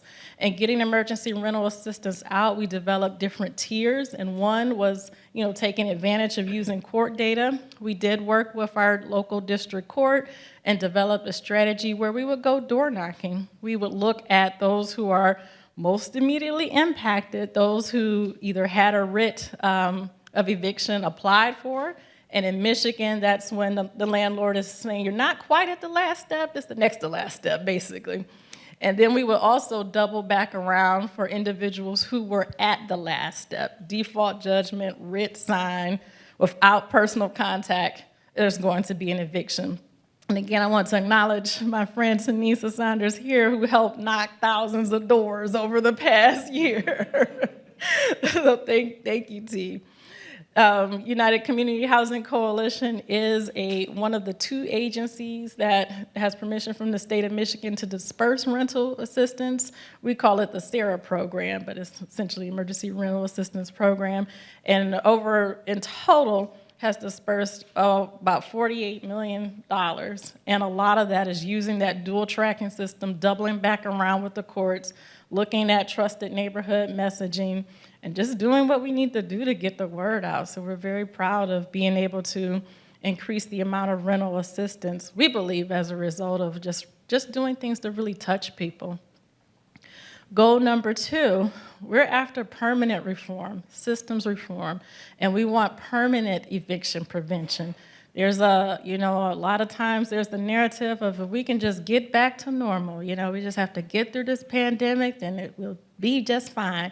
And we're very intentional saying, we don't want to get back to the old normal. The old normal was bad. It was unjust. We are not interested in doing that. We want to move forward to a new normal, one that centers around equity and justice. And one way that we want to go about doing that is through implementing a right to counsel for legal representation. Before the pandemic, only 4% of tenants were represented in Detroit. 4%. Crazy. Over 30,000 evictions, unacceptable. So we say, no, we don't want to go back to normal. We need a law to protect our most vulnerable citizens, period. Not a program, a law. So we were successful in passing the Detroit Right to Counsel ordinance. It passed on May 10th with an unanimous vote from our Detroit City Council. So thank you. So we are thrilled about this. And now that we have our right to counsel law in place, we've worked with the court formally, informally, but we're looking at putting together now a formal eviction diversion program that continues to shrink the funnel, while right to counsel is growing in capacity. So we're proud to have kind of broken down those barriers, and we're working to put together a formal program with the court. So we have one law in place, one down, a couple more to go. So, goal number 3, again, in making an impact is, data is important. We believe in data sharing. But we wanted to take a slightly different take on it. One, transparency is important, but in line with our principles about changing the narrative, we felt it was really important to take ownership of our stories as a community. We can't wait to elected official so-and-so gives us the newsletter, hits the send button to get the information. So, you know, we were very intentional and continue to be very intentional about creating our own communication channels. Both of my friends here have renters' rights and supports groups. You know, we send our own newsletters, our own email blasts, and we're always looking at different ways we can amplify the power of our own voice as community members. And one of our partners participated in a qualitative research study supporting the Right to Counsel. So we did partner with a global firm, the Stout firm, great firm, good experience, to demonstrate the economic impact of a right to counsel in Detroit. And I know other cities have done reports like this where they run the numbers and say it's going to make sense. Although you don't need a numbers report to do this, you know, there's certainly a moral justice equity argument. But along with that, one of our partners partnered and issued and wrote a qualitative research report where we're capturing those experiences, capturing those stories, and articulating what kind of policy reforms that we think are important as a community that are not necessarily tied to, does this cost the city, is this the cheapest solution possible for the city? So, you know, we're very intentional about that. We partner with one of our universities, University of Michigan Poverty Solution, and help document the importance of a right to counsel also. And we're always busy. We're always busy hosting meetings, and we have kind of 17 sort of formal events, but we're always talking and strategizing and communicating. Keys to our success, again, in using the rental assistance, we use a diverse system of basically going to the community. And I've shared a little bit about that. With applying for permanent measures to reduce evictions, we built a broad and diverse coalition, again, over 20 organizations and many more people who support in their individual capacity. We're very intentional about our narrative, and we have a targeted way of communicating. And when we're looking and communicating with diverse stakeholders, we're always talking to our parallel messages with our community and stakeholders at the same time. And again, changing the narrative. That is so important that we found in terms of getting legislation passed that reflects our values, and also energizing and mobilizing and really empowering our community. Now, I'm going a little off script, but people don't always want to be a test case. You know, they don't want to be some number in someone's study. You know, so we really value making space for voice, but not only voice, leadership. So when you're coming to our table, you know, we're mentoring, we're training, and saying, hey, you know, you're a leader. Nobody knows your story better than you know your story. Nobody knows your neighborhood better than you know your neighborhood. Nobody knows what's best for your family. Nobody knows it better than you. So we're continuing to encourage individuals to speak up and be bold, you know, for themselves. And we believe housing is a human right, as many our friends here also. And of course, we're permanently working to reduce evictions. We kind of have a overall big picture work. We believe we need an institutional change. Our laws have to change, period. Collaboration is key. Again, we don't work in an island. We don't work alone. Basic needs. Emergency rental assistance should continue. A lot of people have stressed. Hey, you know what? We've shown ourselves what is possible, what is more humane, what really improves the quality of life in our communities. We don't need to pull the plug, we need to keep it going. So that's an important pillar. Empower, we name that. You know, our communities need power, okay? So we work on tenant organizing to build power. And my policy recommendations, these are kind of in our buckets. You know, there must be institutional change. We believe there need to be right to counsel laws all over the nation. You know, they work. The data shows they work. Evictions come down when you have legal representation, period. We believe that courts need to strengthen their processes. You know, in particular, one thing that we're looking at is emergency motions to deal with illegal evictions. You're working in the front door, but unfortunately, there are a lot of bad actors who come through the back door as well. And training local police, you know, this is a tricky issue as well. You know, in Detroit, sometimes we have the beat cops who are trying to help, quote unquote, and they're making it worse. So we're doing some training, you know. So we've moved with our legislative branch, our courts, and we're also looking at training and advocating for police and law enforcement and training. Again, collaboration is key. You know, we can't work in an island, and we need diverse stakeholders, and persons who are impacted must be at the table. Basic needs, emergency rental assistance must continue. It's not time to pull the plug, so to speak. And a lot of times, land contract holders are kind of left out of the mix, you know. I'm sure, you know, in Detroit, this is a very huge issue, and I'm sure there are similarities in other cities as well. But, you know, there are institutional practices that have locked many people of color out of the traditional lending system. And persons who want to realize the dream of home ownership are often denied credit and purchase on land contracts. So you're kind of in this bucket where you don't have the traditional homeowner assistance, but you don't have the rental assistance. So we're always lifting up land contract holders or persons who are on rent-to-own agreements or something that doesn't fit just neatly within the bucket of your traditional programs. So those are quick overviews of our policy recommendations. And this is just how to keep in touch again. I'm Tanya, Nora, Tanisa, Ted Phillips, no relation, could not be here today. But thank you so much for allowing us the opportunity to share.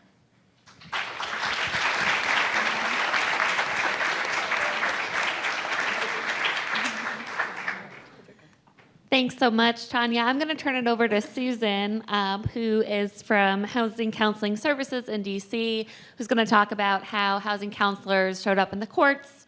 So thank you, Susan.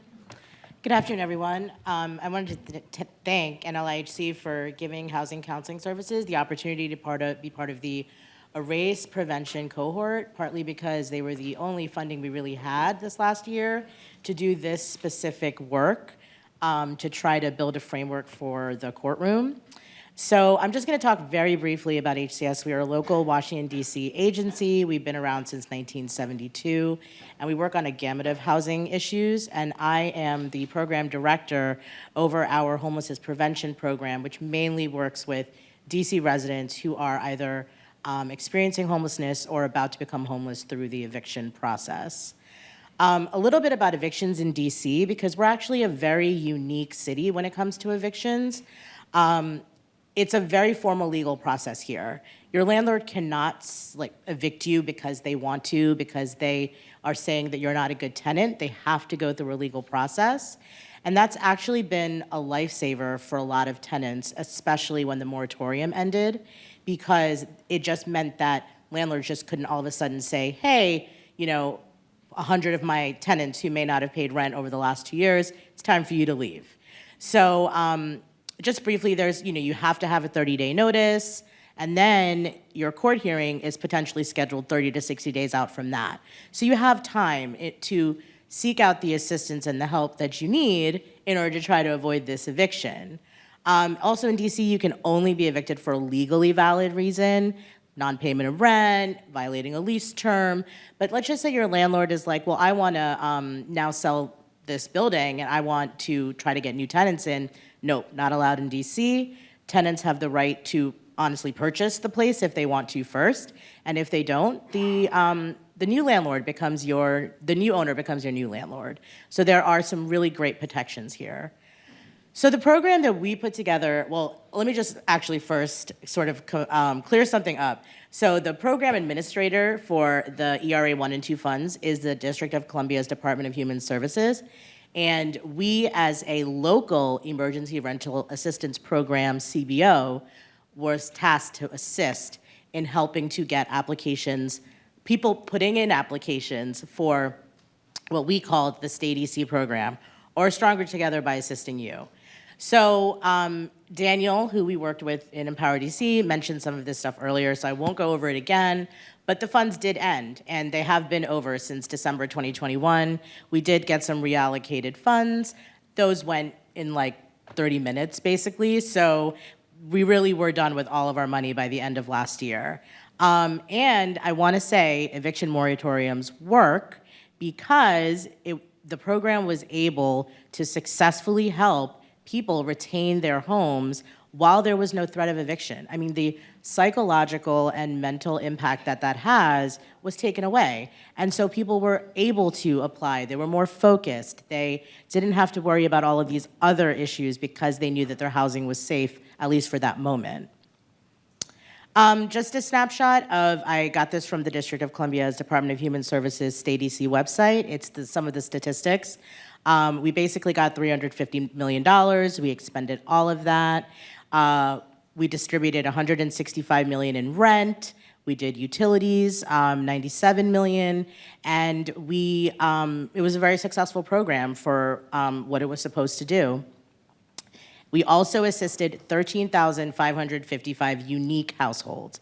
So the district has about 700,000 people that live in the district, and if you take each household to be between 3 or 4 people, that's actually a large number of the population that this program did assist, and it did target the most income vulnerable people first. So we were able to really help people that were at or below 50% AMI the most. So what Erase helped us do was become and be able to participate with what we are now calling the eviction diversion framework that we're putting together in the district. So Housing Counseling Services participated in 2 working groups, and what we really needed to do was get a cross-sector of collaboration. So these working groups included us, the CBOs, legal service organizations, landlord attorneys, judges, other District of Columbia governmental agencies. We all came together. We meet once a week, every Friday at 9 a.m., and we talk about what is this eviction diversion framework going to look like, and what do we not want it to do anymore. We want it to help people, and we want to be able to prevent these evictions before the actual eviction happens. And prior to the pandemic, there was a lot of collaboration on how are we going to do this, but the urgency wasn't there. And then, of course, as you know, the pandemic hit, and all of a sudden, everyone was like, well, we're going to have this humongous crisis that we need to try to solve. We have to start collaborating in a much more effective way. So the evictions in DC started basically as soon as that moratorium ended. The moratorium ended, I think, on the 6th, and on the 13th, evictions started. And from September 2021 to December 2021, there were about 550 evictions that were scheduled. With this collaborative effort and this framework that we honestly were putting together as evictions were happening. So evictions started, and we were like, hey guys, this framework that we have kind of been talking about, we need to kind of now know if it works, because these are the marshals are at doors and they're gonna start evicting people. Well, we found that through a lot of late night, weekend, texting attorneys at 10 o'clock at night on the phone, we were able to successfully stop 70 to 75% of evictions that were scheduled for non-payment of rent. So it works, right? This collaboration works. And what was really great was that there was buy-in not only from the DC government, but also from landlords, landlord attorneys, from the judges who were sitting on the bench and listening to these cases, and then the legal service providers, were collaborating with us to try to stop these evictions. So the collaboration worked, and when you kind of put numbers in front of people, they realized, hey, this is something that we need to try to continue and work on. And what we also did was we put housing counselors in the courtrooms. So my staff are in the courtroom as we speak, giving updates, real-time updates on people's applications, where they are, communicating with landlord attorneys and saying, hey, we've been asking you for documentation for the last 2 weeks. Well, now we're in front of the judge, so maybe now's a good time to give it to us. And we're getting buy-in from that way as well, because what's being seen by, sometimes we think of as the other side, right, the landlords, is that, hey, there are people here that are actually communicating with my tenant right now, and they're willing to now, right after this, get on the phone, put in an application, and really work with this tenant. We also, in the district, and and this is really a lot to the legal service providers and other organizations as well, we were able to pass some really good legislation. So we had temporary legislation that said if you had an open application for rental assistance, whether it was the local program or the federal program, you could not move forward with an eviction at this time. Also, tenants who owe less than $600 can no longer be evicted in the district. All of the housing providers now have to be registered with the local regulatory agency. They also must issue notices to tenants prior to a court hearing happening, which was not really a law that was being followed previously. And also, which was a huge win, was that housing providers now cannot use credit history anymore to look at voucher holders, which was a huge win, and which was causing a lot of problems previously. Even though in the district, source of income is a protected class, landlords seem to find a way to sometimes get around that. So what were the challenges that we saw? Well, we saw funding for the collaborative work. I mean, you know, we were working with the Erase Grant, but the collaboration, those meetings I attend and all of my staff that are out in the communities doing pop-ups and working with Empower DC, we are not really getting a lot of funding for that. And if you want to put more boots on the ground, we need more funding to do that. Also, technology is a problem, continues to be a problem, and was a problem, which also led to why we were doing pop-ups. Also, we were doing what we call last mile payments, where we were covering the eviction redemption amount. And what that means is the federal program covered a certain amount, and then the local program would have to pick up the remaining amount. So what that tells me is not only do we need a cross-sector collaboration, we need the federal government and local municipalities to work together too. DC doesn't have $350 million to spend on rental assistance at all. We were able to increase our budget this year, but that's because of the evidence of the last 2 years, but we're nowhere near $350 million. And also, you know, we had some issues with tenants giving payments to landlords. You know, the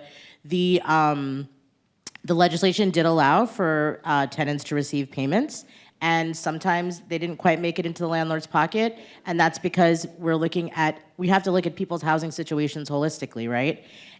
People have to pay their utility bills, people have to pay expenses for childcare, and sometimes that takes precedence. I was going to talk a little bit about landlord engagement, and the reason why, and I'm not going to spend too much time on it, but the reason why is we also learned at Housing Counseling Services, we can't work without landlords. We definitely have challenges with landlords, but we can't work without them. So our goal is really to try to reach landlords that have buildings that have high delinquency rates before they even file on their tenants in court, because they don't need that stress of filing, which is why we are continuing our pop-ups even now, so that we can really get into these buildings and really try to meet people where they're at and really try to avoid these eviction filings. So what I talked about before, you need cross-sector engagement with landlords as well. And some of the goals that we want to be able to achieve with landlord engagement is, like I said, to get rid of these court filings. I mean, we have sometimes up to 600 new filings a week in court. And for a District of Columbia that has 700,000 residents, that's a lot of filings. And we also want to be able to give people an option to work with housing counselors. Housing counseling is a very crucial component to being able to prevent evictions, because a lot of landlords also want to know, how are we going to avoid this in the future? And we have to be able to look holistically at a household and really look to see what are the other underlying challenges this household may be facing that's preventing them from being able to remain stably housed. So some of the barriers, like I said, we have some issues with landlords not being responsive, adversarial relationships with tenants, discrimination, but that's why housing counselors are so important, because we can help facilitate communication and this process. I will say that our proven strategies that we used were engaging with landlords in the pop-ups, having our housing counselors in the courtrooms, and also being able to negotiate affordable payment plans, because sometimes these programs can't assist with the whole amount. And that's okay, as long as we can try to work with landlords to get on the same page as us, which we've been successful at doing time and time again. And for our next steps, we want to complete the eviction diversion framework as a firm process in the district. We want to have housing counselors present in court, and we want to continue keeping documentation barriers low and continue to engage landlords prior to court filings. Thank you.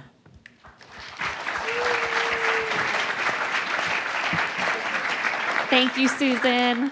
Erin, I'm going to turn it over to you now so you can talk about the work that Texas Housers has been doing on tracking data and doing your Court Watch program, as well as tracking what ERA programs have been doing in Texas.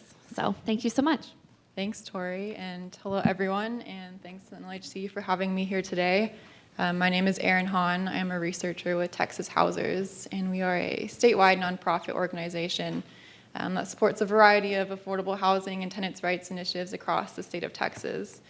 And our role when it comes to engaging in ERA and eviction prevention work is a little different, I think, than that of the other organizations who are represented on the panel, and that our role is more research-based. Over the course of the pandemic, we've essentially acted as, oops, I forgot to go to my first slide.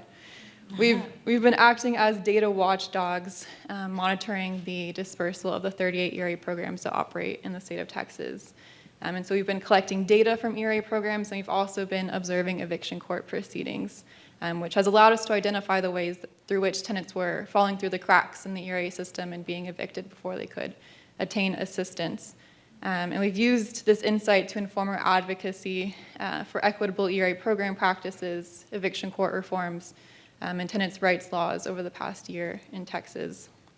And now that we're at the point where the majority of ERA funding has been depleted in Texas, we've shifted to documenting the lessons that can be learned from our state's experience with ERA and sharing recommendations for future iterations of rental assistance. And so when it comes to monitoring ERA and evictions in Texas, we've adopted a three-pronged approach that includes 3 projects that I will delve into a little bit deeper in following slides. But first, we coordinate an eviction court watch program, which is our ERASE grant-funded project, through which trained volunteers sit in on eviction court proceedings and collect observational qualitative data in courtrooms in several of Texas jurisdictions. And second, we collect eviction case filing data from all 254 counties in Texas, and anyone who has messed with eviction data knows how difficult that can be. And we also collect programmatic ERA data from the ERA programs, or the 38 ERA programs in Texas. And so when we pair all of this information that we gather from these 3 projects together, we're able to answer the questions. Are ERA programs in Texas spending their funds efficiently? Is assistance reaching those needed the most, extremely low-income people and people of color? And finally, how is this reflected in eviction rates? Where do rates appear to be stabilized, and where are they rising? And so a little bit more on eviction court watch. Through our statewide court watch program, we train and send volunteers into courtrooms in several Texas jurisdictions to observe eviction proceedings and collect certain data points, such as what were the grounds for the eviction, what was the judgment, was the tenant represented, did they mention applying for or receiving ERA. And when the eviction docket concludes, the volunteer logs their observation notes into a Google form, and when they hit submit, their data is automatically inputted into our spreadsheet system. And so at this point in time, we have observed and collected data on about 11,000 eviction cases across Texas. And compiling this information has allowed us to explore, for example, the effectiveness of having legal representatives and community navigators in courtrooms assisting tenants, whether ERA programs in Texas are operating quickly enough to fund tenants before their eviction hearing occurs, and the uniformity, or more accurately, the lack of uniformity by which eviction court judges in Texas abide by statewide protections that apply to renters who have applied for rental assistance and are waiting for their application to be processed. Their eviction case is supposed to be abated or extended for 60 days, but this does not always happen.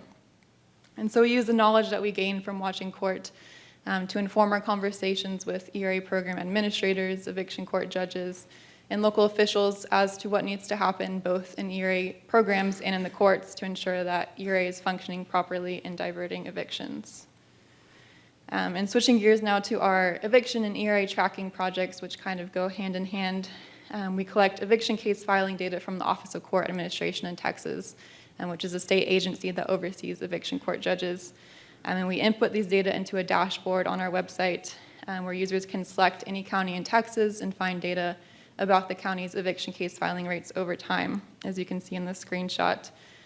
And then we collect ERA programmatic data, which includes expenditure rates and income and demographic information about recipients from the 38 ERA programs in Texas. And we input these data into another dashboard on our website. And as you can see in the screen recording, you can select any program, and the dashboard shows how much money it's spent, how much it has left, and who it has assisted in terms of race, ethnicity, and income. And we think the state of Texas is a fascinating case study for considering the effectiveness of the ERA program overall. Our data collection shows huge disparities across jurisdictions in Texas, as some of them were highly successful in dispersing their ERA awards, targeting households most in need, and receiving millions of additional funding through Treasury's reallocation process. While many others consistently missed federal spending deadlines and had millions recaptured. And we're planning to release a report in a few weeks that analyzes the programmatic data that we've been collecting over the course of the pandemic, as well as interviews that we conducted with a group of ERA administrators. And it considers the context for a jurisdiction's success with ERA and shares recommendations for future rental assistance endeavors, which I will now preview. And so a lot of times we get asked what exactly it is that the city of Houston, Harris County, which received national recognition for a highly efficient ERA program, did to be so successful with ERA. You can see their quick ERA 1 and 2 expenditures on the line graph here. But we found that there was no secret recipe of best practices or policy decisions that a jurisdiction could integrate into the design of their ERA program and be guaranteed success. And that success had more to do with the jurisdiction's pre-existing infrastructure and network for eviction prevention work than anything else.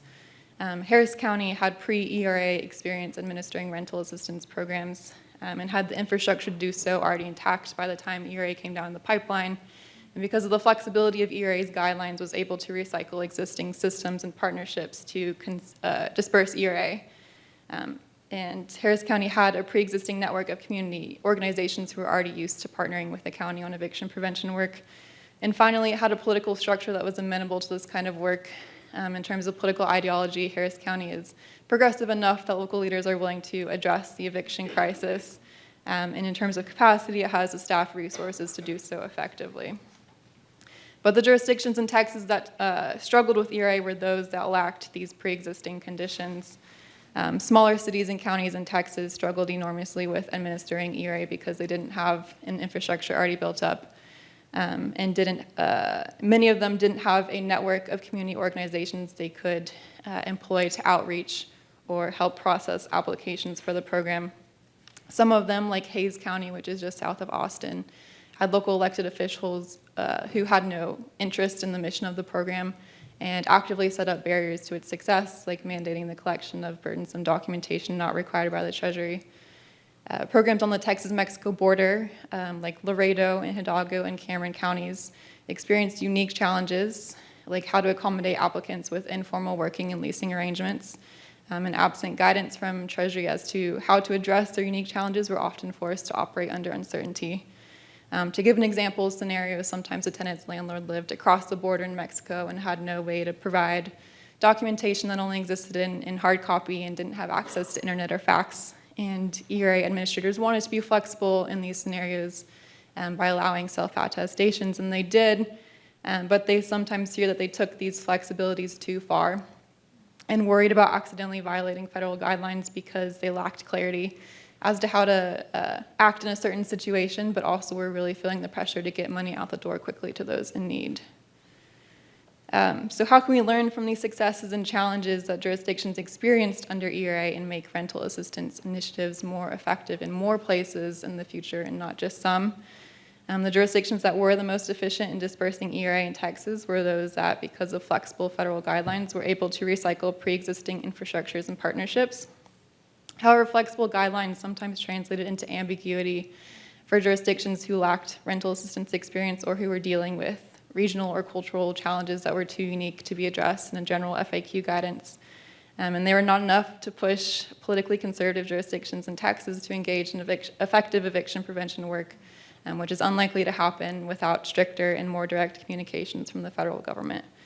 At the end of the day, though, and as this has been already touched on, a lasting legacy of ERA is that all jurisdictions who participate in the program now have some degree of experience, infrastructure, and network for administering rental assistance in their back pocket. And the success of Harris County shows the benefit of leaving systems intact, even as federal funding dries up. But a big concern of ours is just how long jurisdictions will be willing to leave systems intact without federal funding being in the foreseeable future. So we see it as our role as advocates to encourage our local governments to keep up the eviction prevention momentum that ERA kickstarted, and to continue to not just support rental assistance initiatives, but to approach eviction prevention holistically by supporting additional measures that promote long-term stability, like right to counsel programs, and in order to address the housing crisis at its root, the provision of more affordable units, especially those targeted to people with the lowest incomes. So that is it for me. Thank you.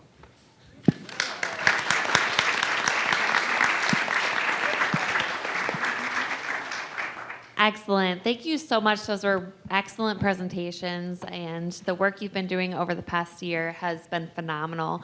I am going to now open it up to the audience for Q&A. So if you could stand up and raise your hand. The lights are a little difficult if you have a question. And if you're on online, if you could just scroll down from where the video is, you can type your questions in the box there, and Emma can ask that question. So I'm going to open it up now for questions.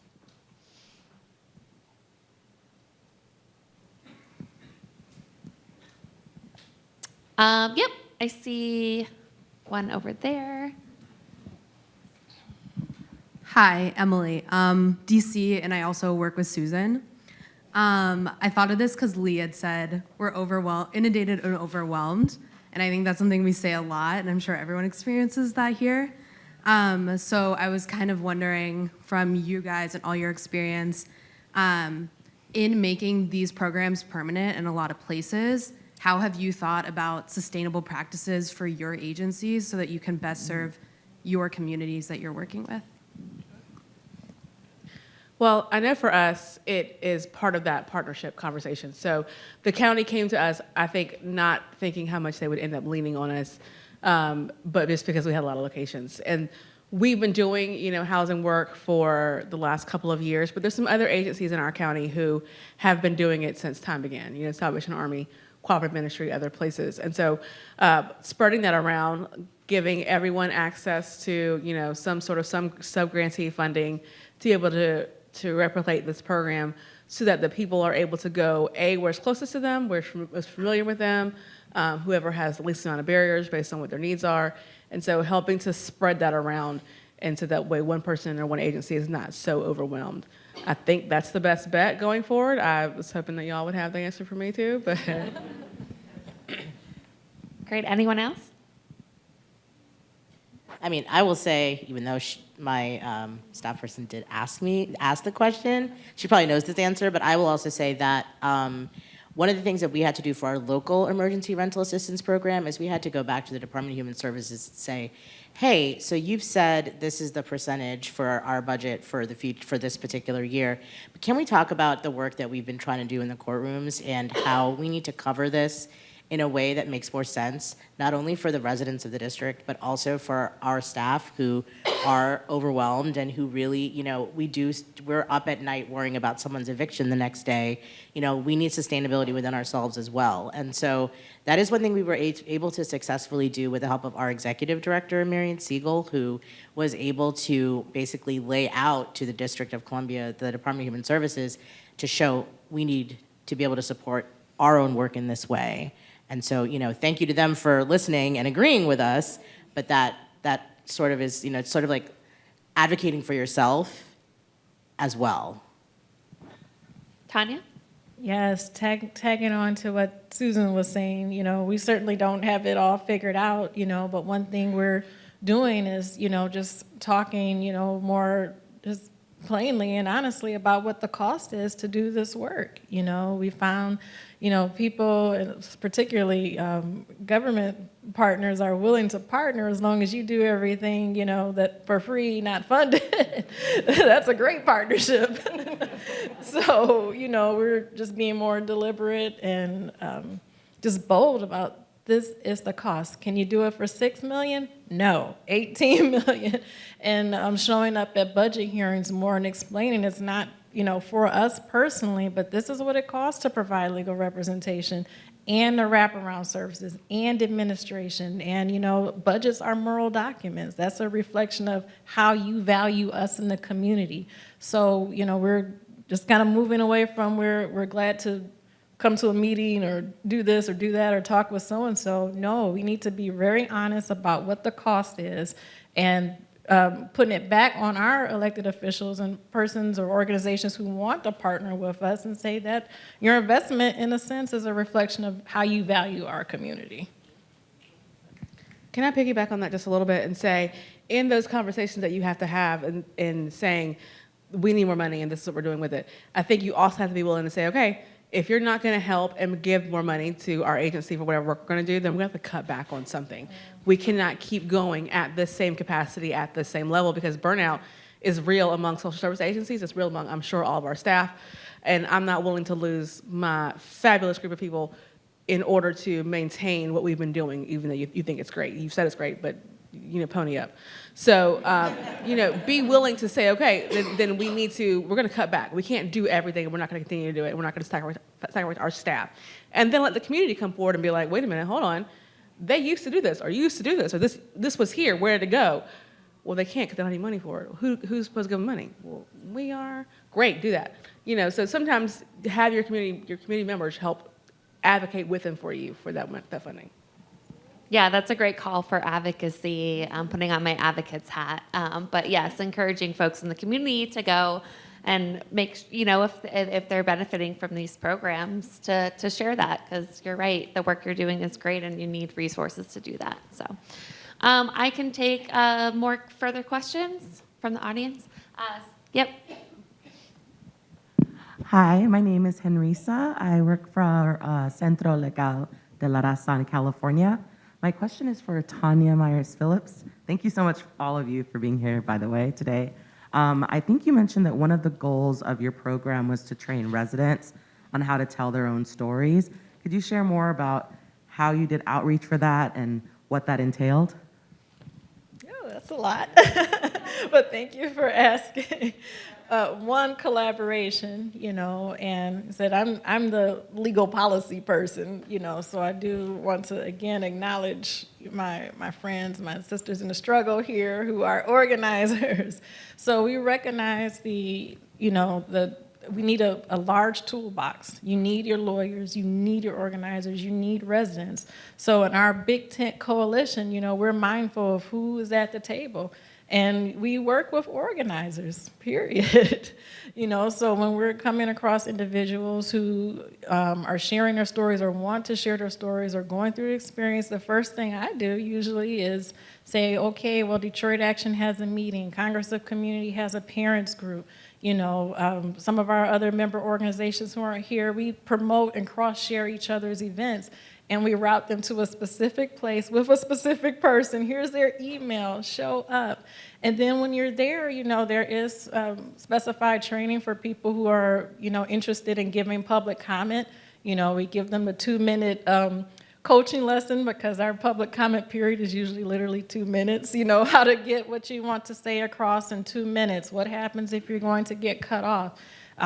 You know, some of our organizations are really awesome. When we had our Pact the Council Day to pass our ordinance, our team got together and provided gas cards to people, you know, because going downtown and parking is expensive and inconvenient. And, you know, if you're not a staff person, then you're missing a day from work to come down and argue about with your city council people what they should do to help you.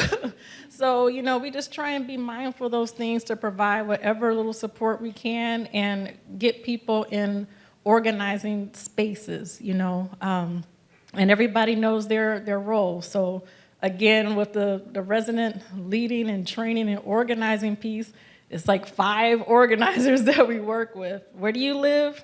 Boom, boom, boom. And, we're intentional about sharing space, sharing credit.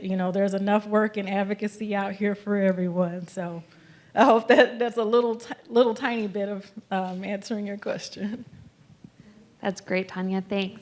I'm going to go over to Rebecca.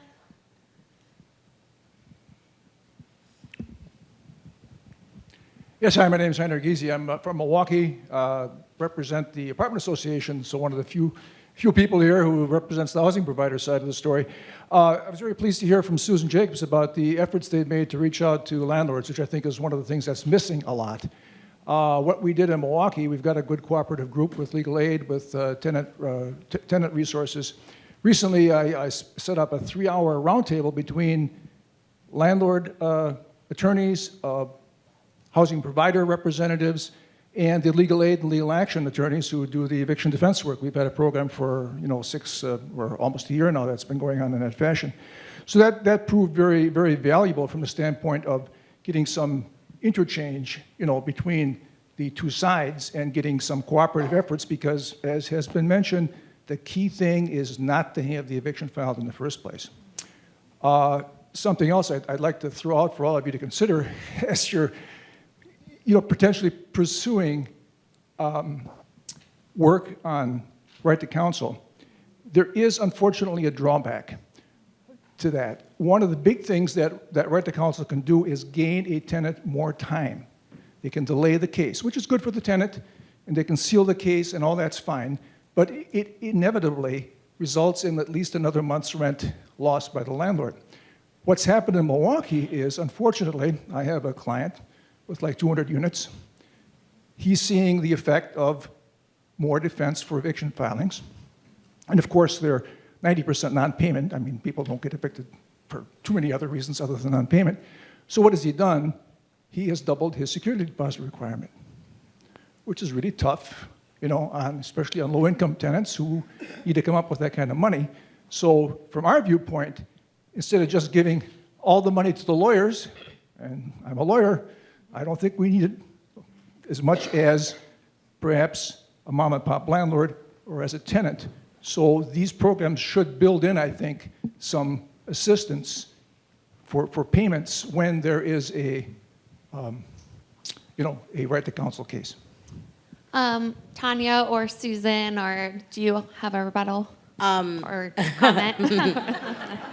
I have a comment, but and maybe also a rebuttal, I'm not sure. Because I did talk about landlord engagement, and it is important. And I absolutely, we firmly believe at Housing Counseling Services that, housing is a human right, absolutely. But we want to stop these evictions from even being filed. And how to do that is to have conversations with landlords, big landlords, small landlords. DC has, I think, like a small business landlord group and a larger landlord group. And so it absolutely, we have to have them at the table because they file the eviction cases in DC. So, we want to lower that number. As sort of maybe a rebuttal to that, I don't know if it's called a rebuttal, but I will say, this is why I keep talking about tenant protections are so important. In the District of Columbia, you cannot charge more than 1 month's rent for security deposit, period. You cannot say first and last. You cannot say 3 months. You can only say whatever the fair market rate is for that unit that you're charging, that's all you can pay.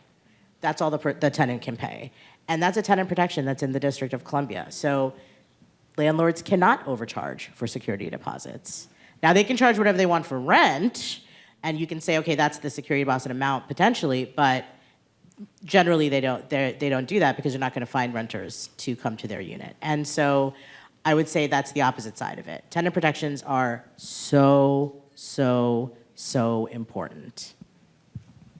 I guess briefly, there are definitely a lot of layers, and Right to Counsel is not an inexpensive program, so definitely want to acknowledge that, But one thing that we've learned, I see one of our national partners out here, National Coalition for a Civil Right to Counsel, so we have state and national partners that we learn from, and I look at 2 impacts of right to counsel. One is when you get in the courtroom, certainly there's a reduction in the amount of eviction orders that are signed and executed.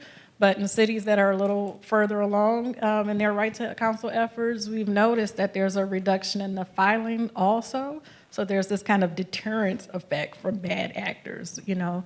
And in Detroit, you know, there's really, I guess, not a lot of incentives to not file an eviction right now. It only costs $55 to file an eviction. So, you know, and we do have the majority of our cases are non-payment of rent cases, but we see a lot of other cases and abuses, really, of renters, land contract holders, and people in housing situations generally. So I guess all that to say, the good part about right to counsel is you look at, it does have a prevention effect to it. We do have conversations happening in Detroit about landlord assistance, but I guess I would disagree with lumping them together. The frameworks are different in my mind. You know, a right to counsel belongs to the individual, and that's how we look at it. You know, when you have your attorney is going to fight and represent your interests and not share it with your landlord. So that's the oath we take as attorneys. Now, separately, the city of Detroit, you know, is exploring how to work with landlords and get them on board with complying with their property.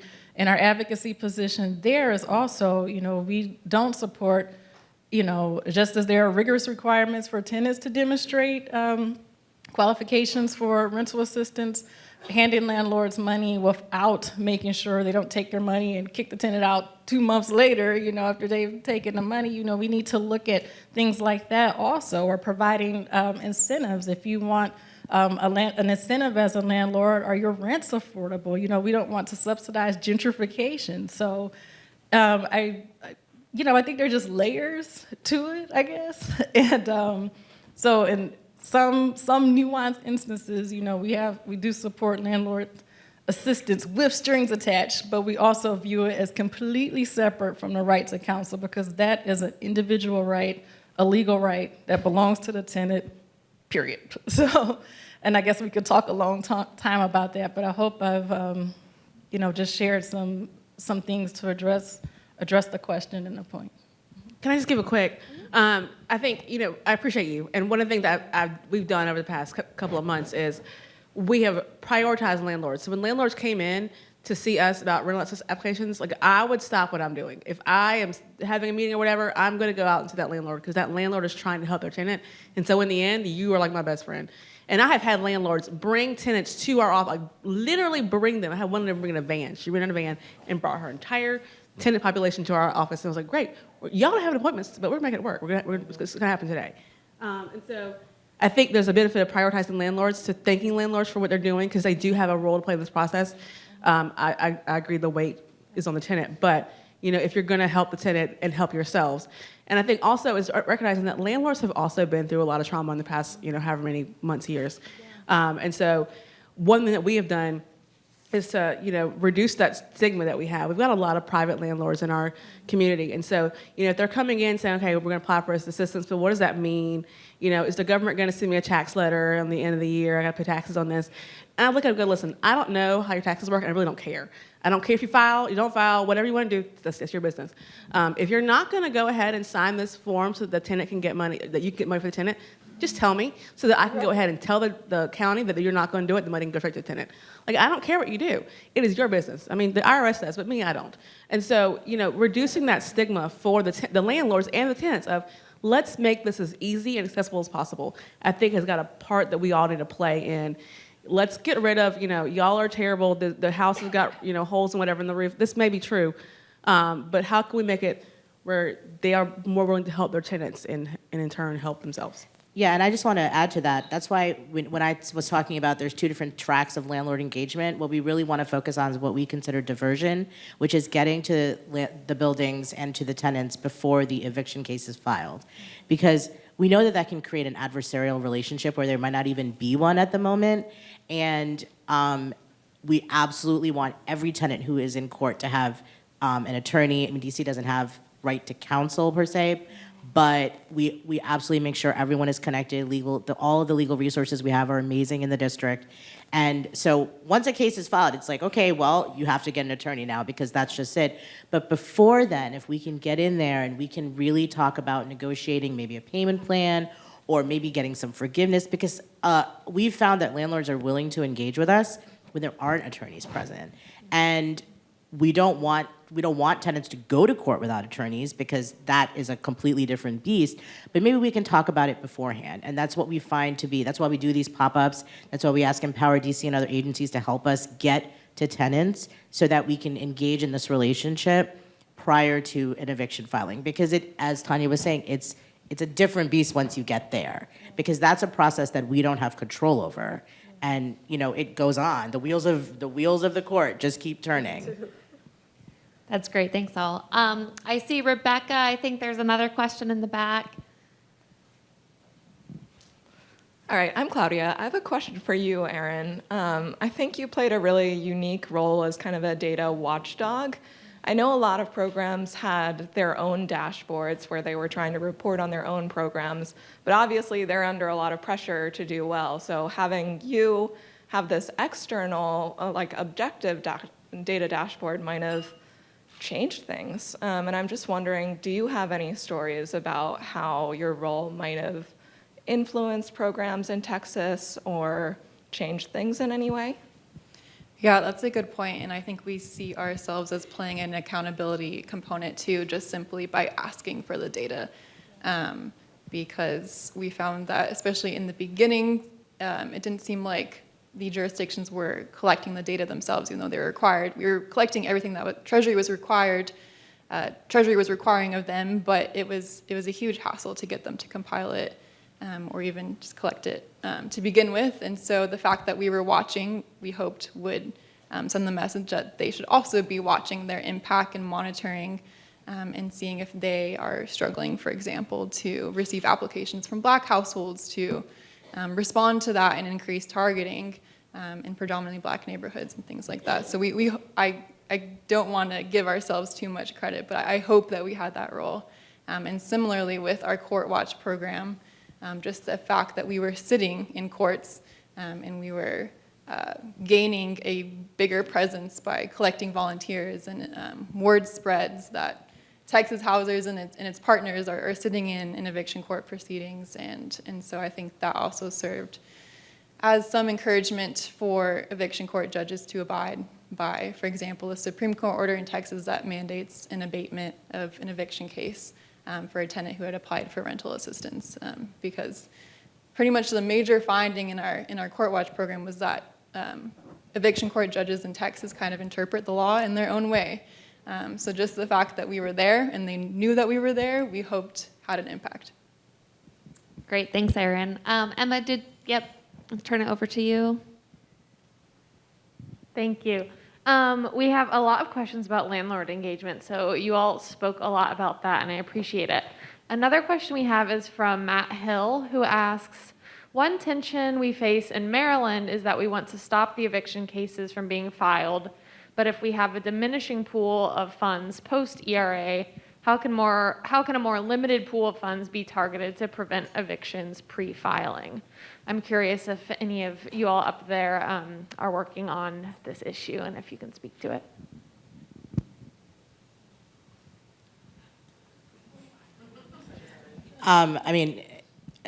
So even though I'm right next to Maryland, we're not working in Maryland for the specific programs that I'm working under, although I live in Maryland. And I know the eviction process is way different in Maryland. It's county by county, and it's very different in Maryland than it is in DC.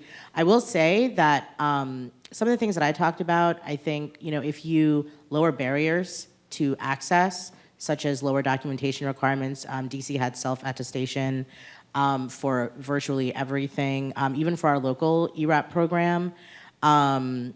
We have very low barriers for applying, very low documentation barriers. Also targeting people that are the lowest income, I think, is probably one of the ways to go as well. And also the district does, even though we could always use more funds, they do make an effort to fund the rental assistance program in the district. So, getting local governments to understand that they have to participate in this and they have to fund these programs so that there are viable options is what I would say. Interested to see what other people would say. Yeah, I mean, it's difficult. I mean, we're asked that question a lot, but the incentives don't really align right now. So the best of what we're doing right now is at least looking at it from an institutional framework. So we try and work backwards. How can you prevent a non-payment of rent case from even being filed? Well, you have to make it easier for individuals to access rental assistance, and it has to be quick, and in many cases that needs to be direct, but programs and incentives are not necessarily structured that way. Termination of tenancy cases, at least that's what we call it, for any other reason that's not related to non-payment of rent, those are the more difficult ones, and sometimes there are violations of other laws. And what we're working on in our organizing and building is for tenants and homeowners to know their rights more and to build that capacity within our laws and within government to enforce those rights. For example, we've seen our share of rental property scams in the city of Detroit. I'm sure others have seen them as well. But one particular case from our office made the national news, of an individual who just poured out her life savings, believing that she was purchasing a property on land contract. And it comes to find out the individual was scamming her, didn't even own the property, and then she's facing eviction. What do you do? When you have our county has a unit that's dedicated to investigating property scams, but they are woefully underfunded. So again, the incentives and institutional frameworks are really not aligned. So we're working from the point where we're at. Most of the action right now is happening in court, and we're addressing that through right to counsel. We're working to build a diversion program to narrow the funnel even more and trying to even though cases are filed, trying to resolve them in the early stages of the legal process, so to speak. But I think that's another challenge for advocates in our work to really drill down into the root causes of how do you prevent an eviction. And going even further, that's intersectional work with other allies and different arenas, labor, employment, to drill down to how do you stop this from even happening. So I think it's a much deeper question and a challenge to all of us. Yes, thank you so much, Tanya. And with that, actually, that's a great opener to the next discussion that we'll have at 3:30 on federal solutions and policy solutions to the long-term housing crisis and to hopefully extending ERA into a permanent program. So with that, I want to thank you all for getting on this panel and thank you all for attending this. I'm going to turn it over to break time now, so you have about 15 minutes to go on break. Thank you so much.